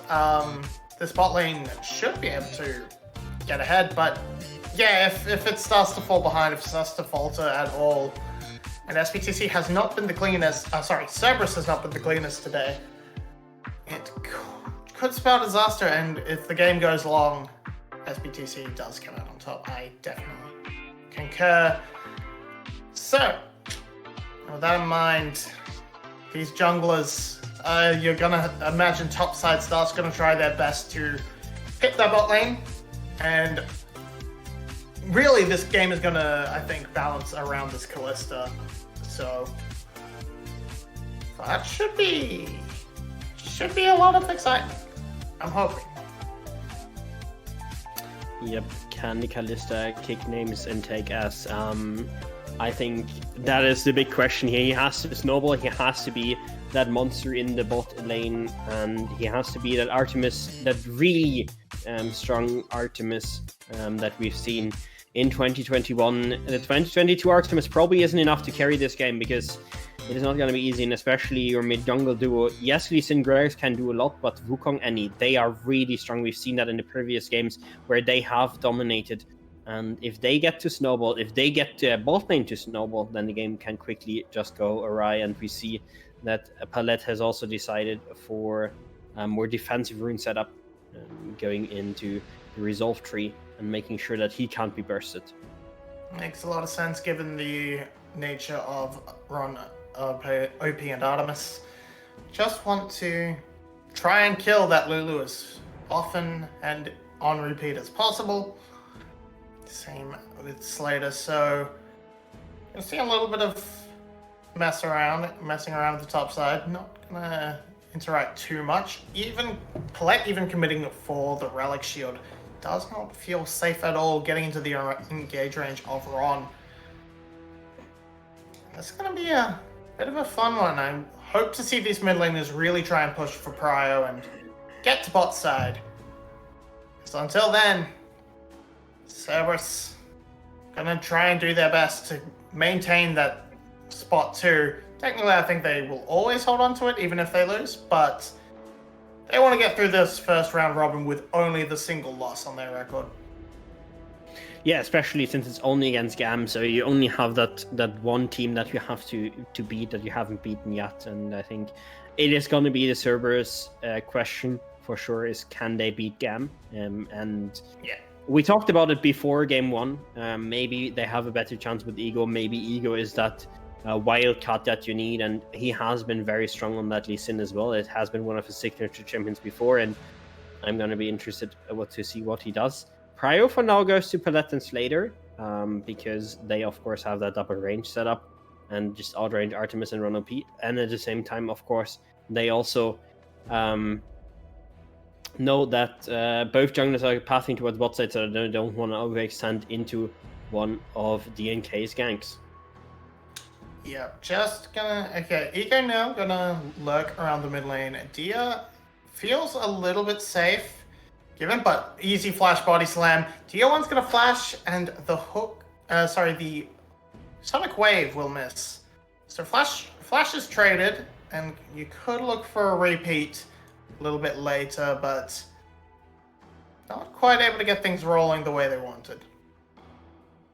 Not really, but I think the flashlessness is much worse for the Annie than for the Gragas. The Gragas usually trying to use that aggressively in those early stages. Annie usually defensively to get out of those ganks. So definitely small advantage here to the Cerberus side. The question is, how can they exploit it? Bot lane Crab will go to DNK, and he might actually double crab the good Ego here, because he has that bot prio and can play with that for free.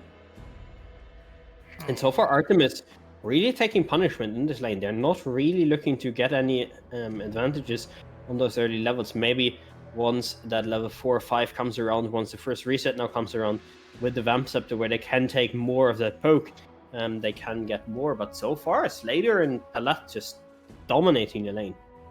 Yeah, they've had full control. This Vamp Scepter now going to come in from Artemis, so he can stick around and stay in lane as long as he wants, really. But they're still trying to find the angle. They're trying to wait for the slipper, but right now Slater and Palette getting off to a good lead ahead of Artemis and Ron. In experience, they're going to back now. And not really any angles being shown by either team.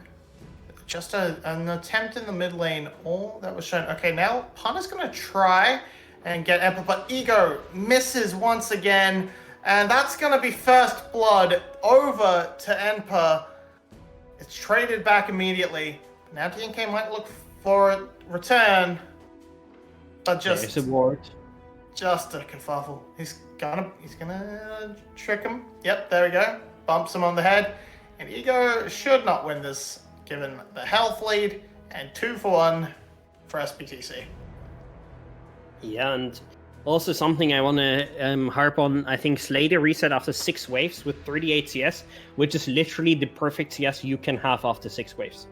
So as far as I saw, I think he legit before his first reset got perfect CS, which into Kalista lane is very juicy. While Ego, of course, missing that Sonic Wave means his top laner dies, and good punish from DNK then as well to make sure that another kill comes in, and they can punish further. Yeah, given the nature of the teleports, that's gonna just continue to not really punish Emperor at all. Now Ron and Ego are going to try and do something, but it's just spotted by a good Scryer's Bloom. We'll call that off, and all is going the way of SBTC right now. Angles continuing to be hard to find. Emperor with that lead and experience, he's going to pick up a solo kill. Pun just getting run down. Now they find the first attempt on Slater, but he just dashes away and all is well. Yeah, but first, Drake, going over to that Cerberus side, they still have really strong fighting lanes this early on, but I don't think SPTC actually cares at all, because they got a top kill, they get their lane leads, and basically even lanes are leads for them, right? So they're just playing to chill out and let Emperor cook in top lane. And yeah, you said it, the experience lead just coming out, Emperor finding that engage. Pun doesn't have to flash to get away, and that means Emperor, even without Ignite, just gets the kill for himself, and that's huge. And it continues from draft, right? I said it in draft, Emperor just saying, yes, you can counterpick me on this Gwen, but all the contests that you have, I'm just gonna outplay you on them, and so far he has. Yeah, it's just that kerfuffle in the dive, just sort of snowballing out of control now. Emperor picking up 2 kills solo.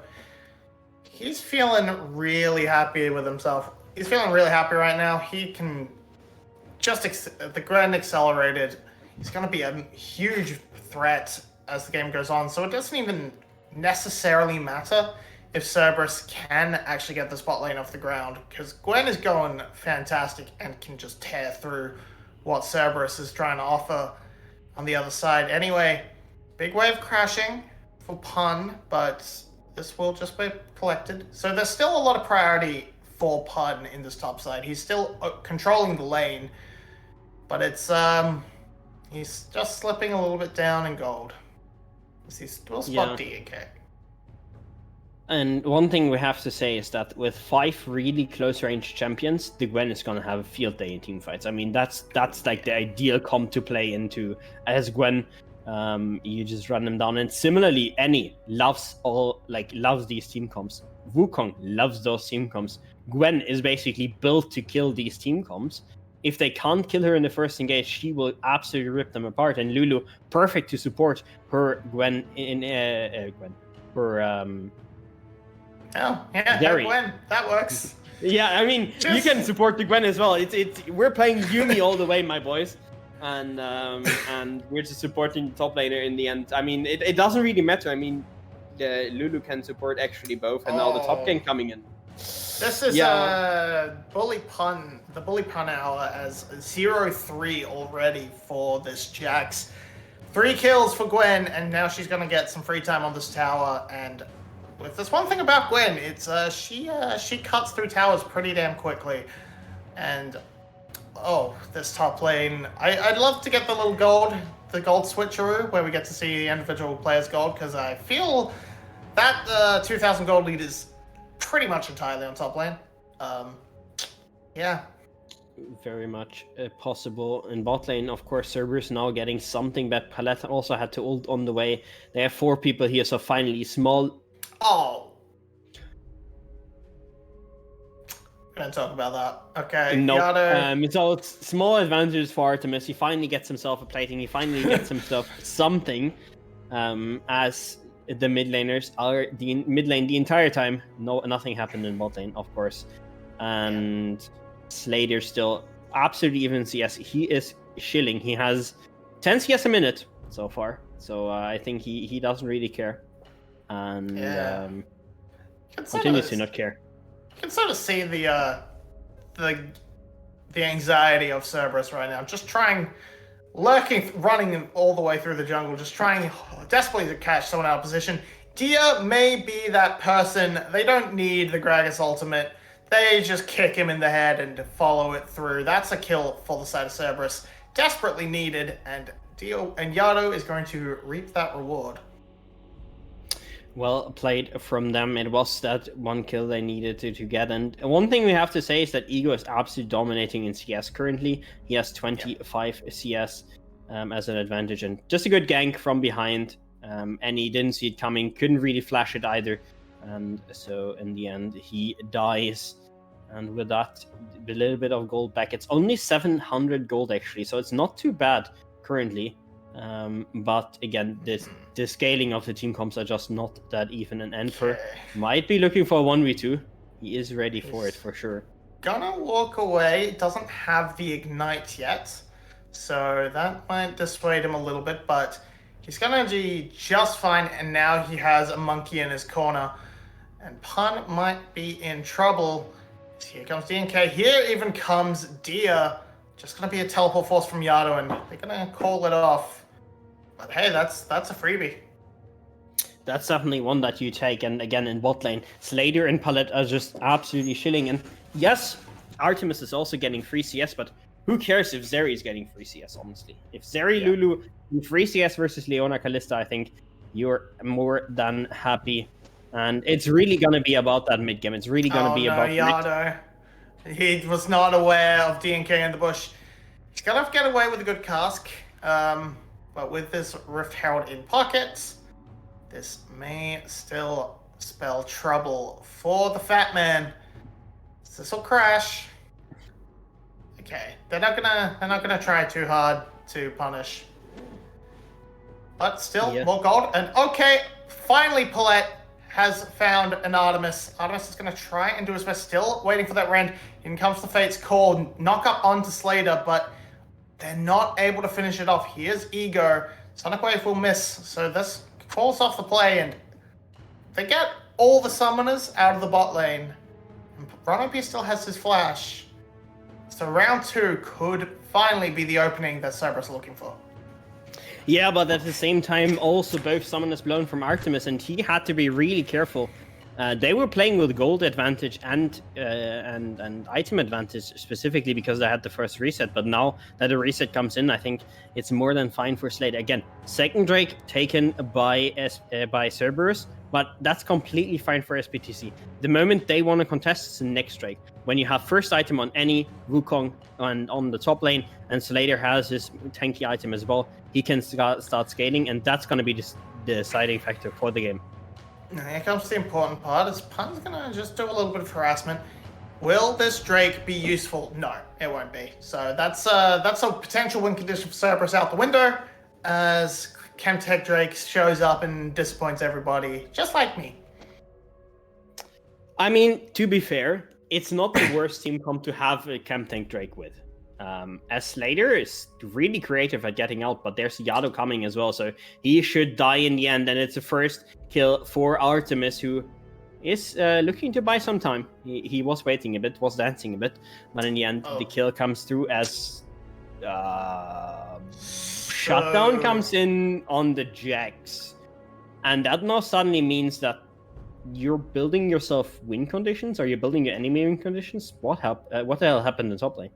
I'm not sure. The top lane tower went down, and 1-for-1 was traded, so I'm gonna guess someone dove a little bit too early.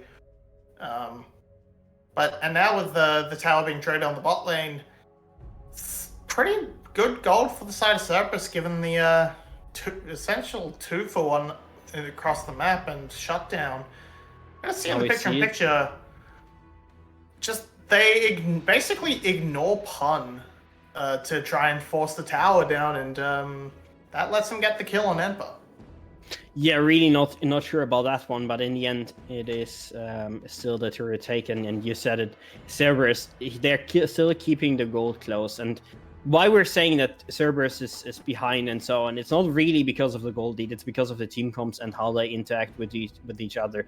It's just SBTC's team comp is really good into Cerberus. If Cerberus is not snowballing the game, not a Herald gets started, and that could be disaster for either side. A lost team fight at this point for SBTC could put them behind, but there's not really any contest from Cerberus, and that just means that SBTC, they get to scale further, and they get to use that Herald to maybe break mid lane turret, to break the bot lane turret, and just to get themselves ahead. While on the bot lane, Pun did get the shove out.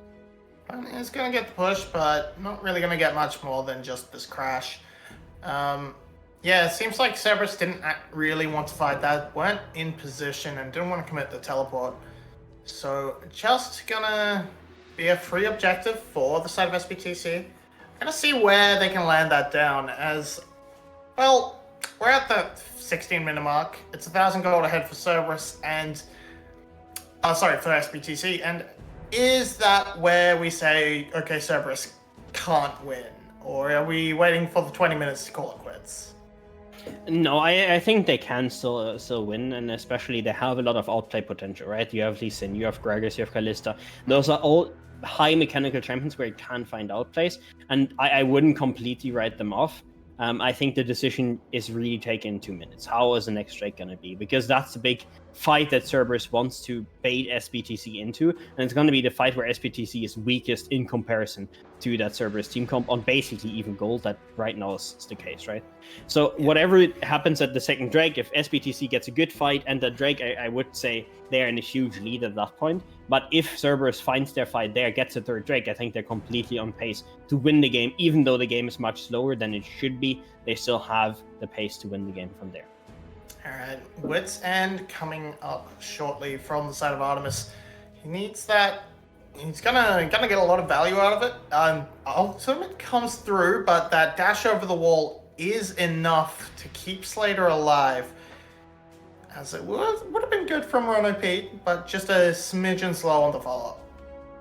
Yeah, but also really well played from Slater, just immediately E'ing and then also W'ing, making sure the wave was also hit and they could clear it out. And now TP comes in from the enemy, making sure you get that mid priority. You get the Herald down and you're playing for Drake in 50 seconds. You want to have full setup, you want to have full vision, and you want to have full control in the mid lane. And they might actually be able to take that mid turret or at least chunk it out.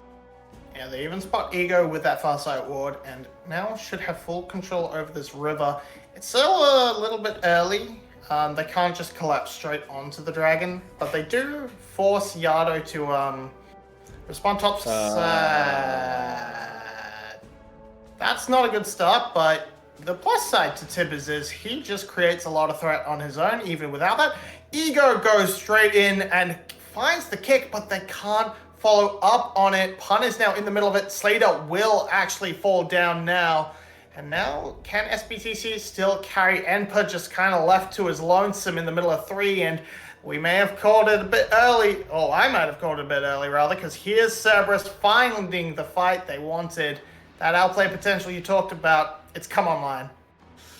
Yeah, great play from Ego also with double TP on the ward, and it's the one ward they still had in that lane. Perfect ward for a double TP flank. Wasn't spotted by a sweeper, so that's a really good punish. And now I think they're back on pace in a perfect position to just snowball, take the Drake, snowball into Nash, get set up on Nash, find another good fight there, and Cerberus is back in the game.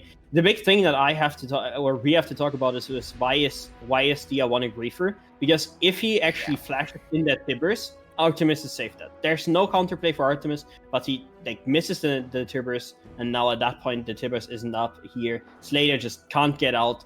He has already used his flash, and good play from Ego as well, forcing the flash with the ward jump and then being able to flash kick and make Slater be out of position. So good play from Cerberus, bad play from SPTC means that the team comp means nothing. Yeah, I gotta say, I love the committal from both solo laners from Cerberus. At the moment they come out of the teleport, they just both flash straight onto Slater to try and get the CC down. It works out well, and now yes, Cerberus, it's only a 2,000 gold lead. It's not the biggest for sure, but they have momentum now. They have those Drakes in pocket. They have that second item on Artemis. He's going to be working towards... Alright, maybe... What do you think he should be working towards? He's got that setting on the crit cloak, but is that going to be a Runance, a Ginsu's, a Bloodthirster? What do you think? I think you could make an argument for all of them. I think Bloodthirster could be fine. I think Ragebait could be fine. Runance could be fine. Lord Dominic's could be fine, even though you would probably open up with some AD, so I'm expecting something along the lines of the Runans probably, which I actually like the least from the item choices. So we're gonna have to see what he ends up actually going for, because there are a lot of opportunities here to build, depending on where he really wants to go with his item build. Yeah, given the dive nature of what SBTC has, I can definitely see the Runance helping out a lot, giving you that speed and being able to hit multiple targets at once. Now, we're just sort of posturing around. SBTC should be able to, if they put any pressure on it, they should be able to crack that mid lane tower. But they are a little bit scared to step up too far, just in case of that collapse. But right now, it's a little bit muted, of course. Flashes are all down for the side of SPT, for the side of Cerberus.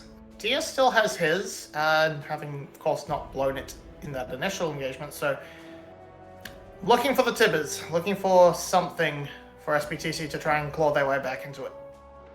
Yeah, and we talked so much about SPTC being ahead and whatever with their outscaling team comp. That's a big advantage, of course, that Cerberus team comp have.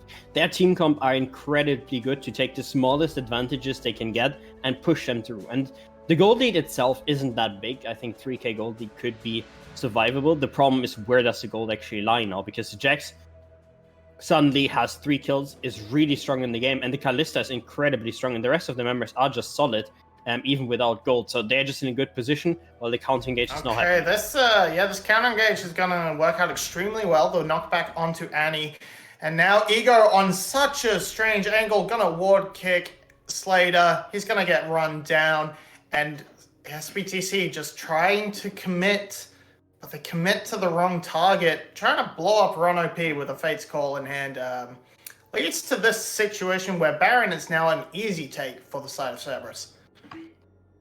Yeah, and I mean that's a moment where I think in MVP voting, Dia1 is really working for those minus points, honestly, because he is in both cases the one that really screwed up the engages and screwed up the Tibbers usage, and he has to be that massive, or he has to find those good Tibbers. That's the job of any. If you can't find those strong Tibbers as mid lane any, you're kind of just useless. And so far, his Tibbers have been less than optimal, while on the side lane now, Pan is suddenly the one that has outscaled. Pan is the one that completely claps Emperor in the side lane, and it's not going to be easy from here. I'm a little bit surprised how that happened so one-sided. So we see here, yeah, the flash tip is actually onto Artemis, but the cleanse in hand, like no one else can actually follow up on it, and it's a good recollapse from Yado. Yeah, and again, it's ego just with those angles, with those kicks, making sure that Slater cannot play the game whatsoever. I think sending ego back in for this Cerberus side was probably one of the best decisions they've done this series, honestly. More than any draft decision, because he has been absolutely smurfing it in both games, and he has been dominating DNK, especially in NCS. He hasn't been too aggressive in the early games, but he has been building good leads for himself and then using them in team fights with those one or two really good early plays to bring his laners ahead as well. Yeah, now with the Baron buff in hand, Pun is just going to be a menace on the side lane. Dragon is up, and Pun will be able to join this fight for sure, but this is kind of where SBTC really want to find that win, but that's a huge barrel. Emperor is just removed from the fight. Ego is going to run him down as Run OP runs interference. Emperor is living a long damn time. Artemis on very low health. He's going to actually fall now to DNK, and Slater is just finding a great angle where he can't get touched. Pun now jumping on top of him, but the polymorph is doing its bit. Now Slater and Paulette, all that's left. The flash forward to pop Ego. Now he's going to trade his life. That's perhaps not... It's a good kill, but it's still just going to be a resulting dragon soul for Cerberus. Yeah, now the problem is that Slater right now still doesn't have enough damage to carry those fights on its own.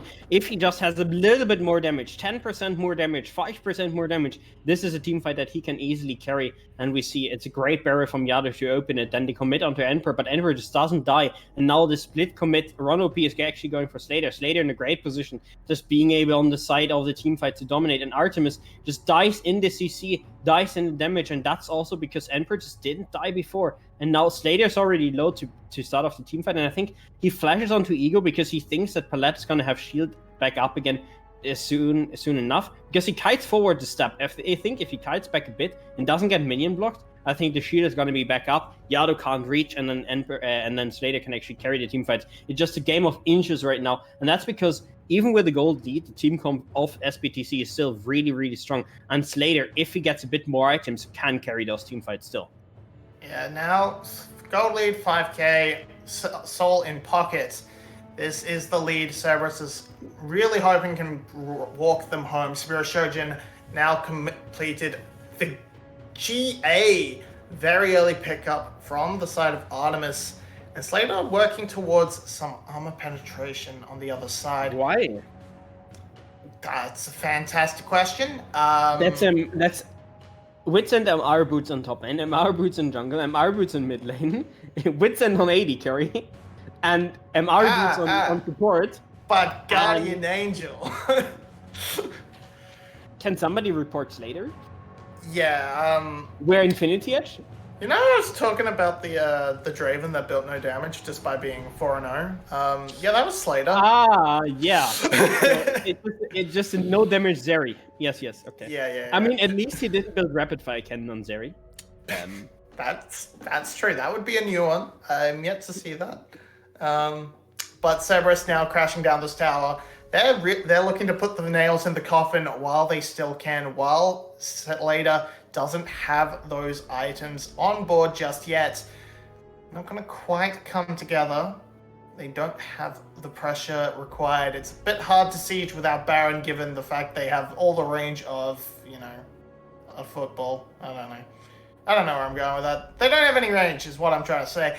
But Slater does, and he can absolutely wreak havoc if given the chance. We saw glimpses of that in that last team fight. So it's going to be perhaps just a little bit of a slow time until this next Baron. Absolutely. Also because you can't really give up those shutdowns. One shutdown given over, especially, of course, that Pun shutdown given over to the good Slater in the game might just be over immediately. It is still a really close game, but Slater, he has to step it up more, and especially the one good Tibbers could decide the game. He doesn't have any damage at this point, not with this item build, not with how behind he is, but he can still hit a huge Tibbers to win a game. But the problem right now is that Yado is so incredibly tanky for his item build. Pun is so incredibly tanky for his item build. Kalista is basically a full tank at this point, especially since she's now going for that PT as well. Oh, yeah. So, who are you really going to kill? I mean, at this point, I mean, Slater now has his third item. He has the Lord Dominic's Regards, which, I mean, against the amount of HP is pretty nice, but Infinity Edge probably would be a bit nicer. My guess is why he is going for LDR is because he thinks that he can't finish Infinity Edge before the game is essentially over, because it's ending in Nash. So he rather takes that LDR spike now than the Infinity spike in 4 or 5 minutes. Yeah, that seems fair to me. There's also there's a decent amount of armor on the Jax, for example, when he buffs his ultimate. So it's not completely wasted by any means. And of course, yeah, big health stacking on people like Yado, people like Pun.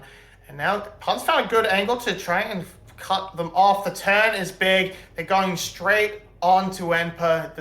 When it does take a long time to die, though, DNK is being soloed out by Pun, and everything is taking some time, but now Pun will die. Slater untouched. Slater is untouched, and can he chase it down? The Tibbers is angry, and now Artemis for Slater. This is what's gonna settle this game. Big rend, but in comes Ego. The stopwatch will keep him alive, and he should fall. No, it's just gonna settle down here. 2 for 2, both solo lane, all 4 solo lane is dead, and that's just gonna be a reset. But I think that's double big shutdown for Slater here. I think he got both of them. He got both Yado and Pun shutdown. That's massive for him. That is huge. Let's look at the fight again. And again, it's so hard to actually get onto Emperor and do anything. And nobody's focusing Slater. They're all running onto Emperor, and Emperor just doesn't die. And he gets kicked over by Ego because they now want to focus onto the backline. But Slater, again, he's just untouched. And Palette is also just standing next to him, chilling out. And first shutdown goes to the... both shutdowns to the Zeri, and that's huge. Because now we ask the question, can he get his Infinity Edge before the game is over? Well, he's probably going to end up having it pretty soon, but probably not before the Infernal, or not the Infernal, the Elder Drake, and it's going to be the first Elder Drake of the day deciding this game. Yeah, Baron has been picked up. Artemis hitting level 16. These power points are coming in, but now we have to look at flashes that are pretty much entirely off the board for Cerberus, off the board for everyone. Emperor, of course, never had one to begin with, but everything is going to be on such a knife's edge as this dragon spawns. Cerberus can use the Baron to get a bit more control, but we're looking for Ego. We're looking for Ron to try and find the angle. The cask just whiffs. Yado gets completely shattered, and now they're going straight onto Artemis. He can't step up. He can't auto-attack. Pun will fall. And now SBTC, they have such an advantage. They can push down the mid lane, crack open some plating, and get some bounties, as well as push towards the dragon. They can take whatever they want here. And SBTC, the comp, they may have scaled. They may have just hit the point where Cerberus can't contest. Yeah, and you could really see it. Yado, again, going wide with his cask. I think, I mean, him and Dia1 are really working who can whiff more ultimates at this point. But in the end, it's Slater who's just untouched the entire time, sidestepping the Leon ult, sidestepping the barrel as well, and now he is absolutely Goomba fed, and I think he's probably going to have Infinity Edge really, really soon. We sadly haven't actually seen, since the teamfight at Baron, we haven't seen it, but there it is. And TNK having the GA as well, making sure that he can stay in the front line even longer. Mikael's on Palette, so there's not really something that is still gonna kill Slater. Yeah, you can get one cleanse, but have you heard about second cleanse? Slater's gonna have 2 of those and gonna be absolutely tearing it up. 4 items now completed. Artemis technically...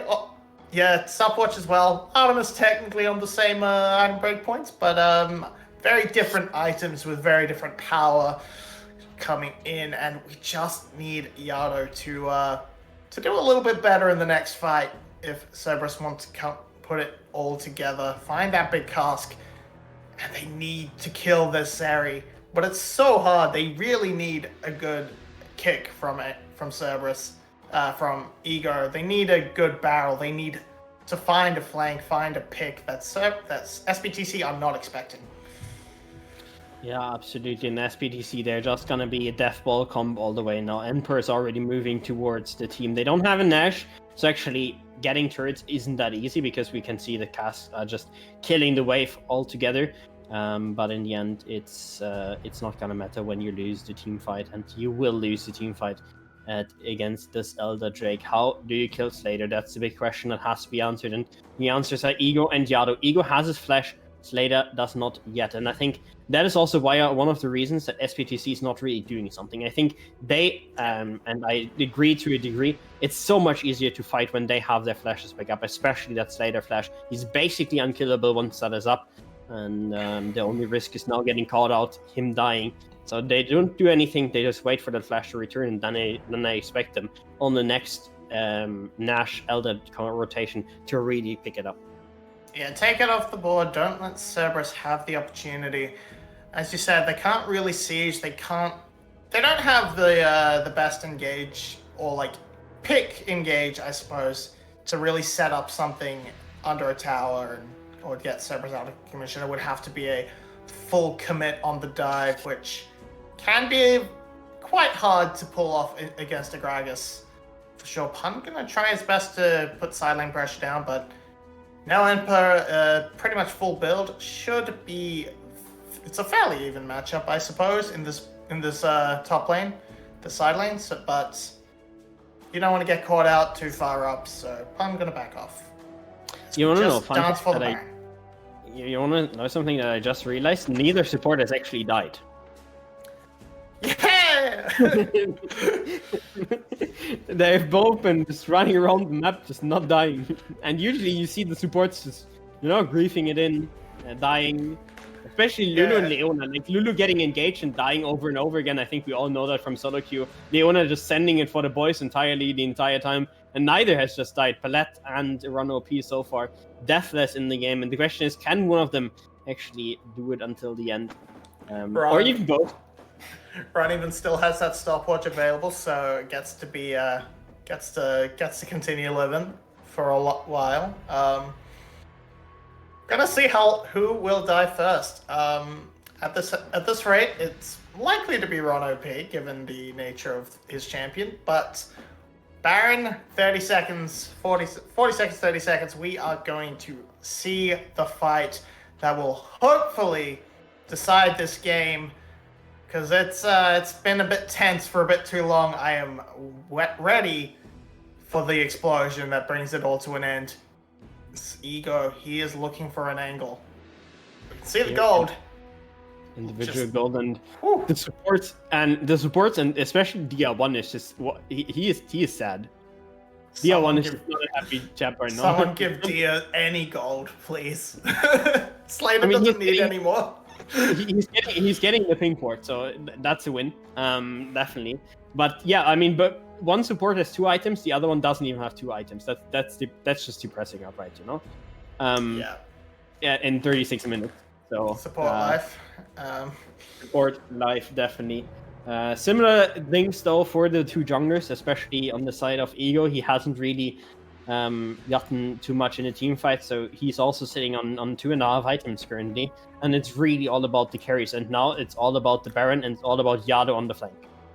Yeah, it's all about Yado. He's gonna knock away Dia1, but now DNK is going all in for the fight. Ron OP thrown into the mid. Will be knocked up, but he's just gonna dash away and be okay. Pun is going to try his best, but the damage is too much from Slater. Now can they turn it? He's got down to half health. He's almost dead. He's into GA. Now what can they do? Doesn't look like much. Artemis also going down, and it looks like that SBTC have put it together better. And this should be the game. Artemis is going to try and cut the wave, heal up as much as he can, but there's no Slater. There's no way out. There is no Slater. There's no Slater, so it's gonna be N per carry. Palette, you have your new AD carry, and he's a bit of AP, but now the turn from Artemis comes in. Okay, can the rend be huge? It cannot. Enpo will snip him down, and that is it for Well, 5 are dead. They aren't in a position to end the game, but they are in a position to pick up another Drake. And from there, they can just walk at the base of Cerberus, surely. Surely it has to end. You can't go to third Elder Drake. No, I mean, they should take this Elder Drake, reset, go to Baron, force a fight around Baron, force a fight around enemy base if Baron is given freely, and from there just play the game. But Ego and Ron OP, they have a different idea in mind. They want to maybe fight this. They see Drake is down, there's nothing to do. Yeah, no. They are not going to get stunned up. No chance for that pick. And you don't really want to try and fight into this Elder Drake. Look at this gold. It's been a bit of a ride, but we sort of saw the moment where the levy broke and SBTC was just too much for Cerberus to handle, just compositionally. Now, Elder Drake in hand, Baron should be a freebie.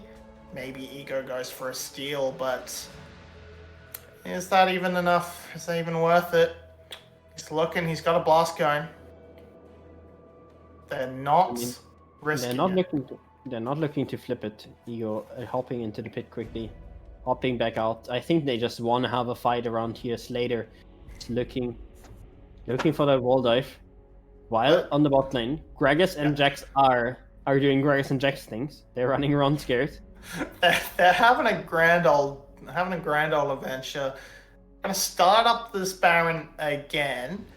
This is it certainly is Cerberus delaying the dragon. Now TNK just gonna pop that, send Ego flying. It's not the best. It's really hard to keep this Lee Sin out. They need to commit someone to it. Just send Dio over the wall to blow him up, please. Okay, Ego goes in a bit early. He does manage to get out just in time. He doesn't get the dragon. Ego will fall eventually. There he goes into the Guardian Angel. And now Slater jumping over the wall. That's one. That's going to be another Ron OP thrown directly on top of Slater. Slater does go down, but now they have to cut through DNK. Can't quite do it.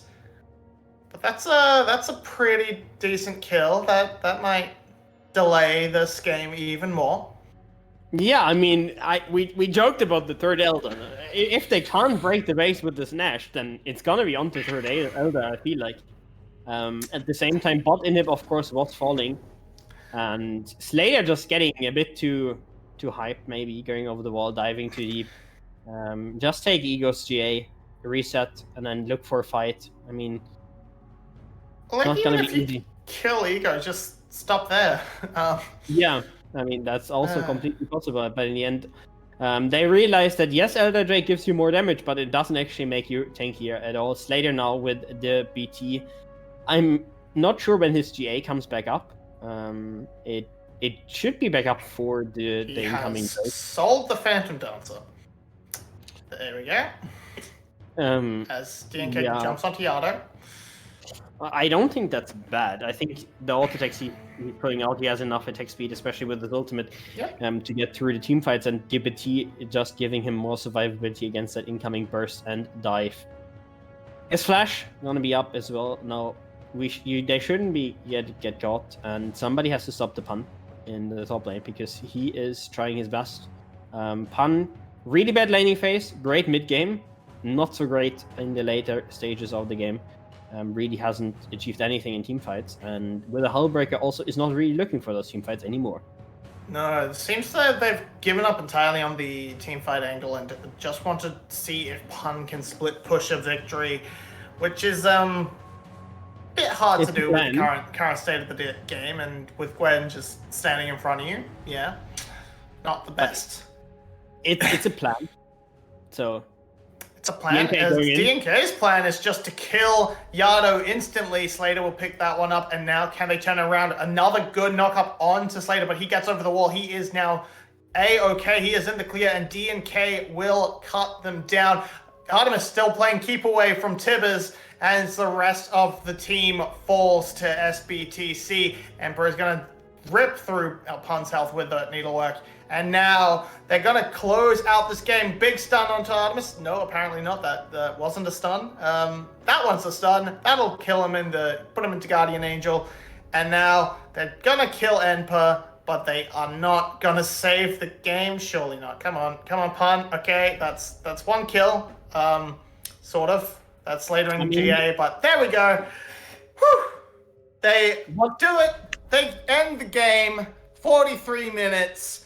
SBTC with the upset win over Cerberus. That's what they really needed. That brings them level with Wales in terms of series, and they really, really needed that after a bit of a rough one in the past few weeks. Yeah, I mean, Cerberus not looking too hot. I think the last game they were so defensive for such a long time. Then they had the mid game, but you could see the mid game just wasn't enough. Slater got into the game, and then it was Slater against the World, and the World definitely wasn't strong enough to beat that man down. And honestly, if they actually send in Slater to basically say you're gonna get Zeri or Kai'Sa, because I feel like they're Slater champions. If they actually send him in with that in mind, absolute respect for the coaching staff to send him in with that game plan, because I mean the Zeri just worked so well, and I feel like still they had the chance to go Zeri on R4 to take it away, but in the end Slater got it and Slater dominated with it, and the early game melee team fighting team comp from Cerberus, it's not enough to put it down.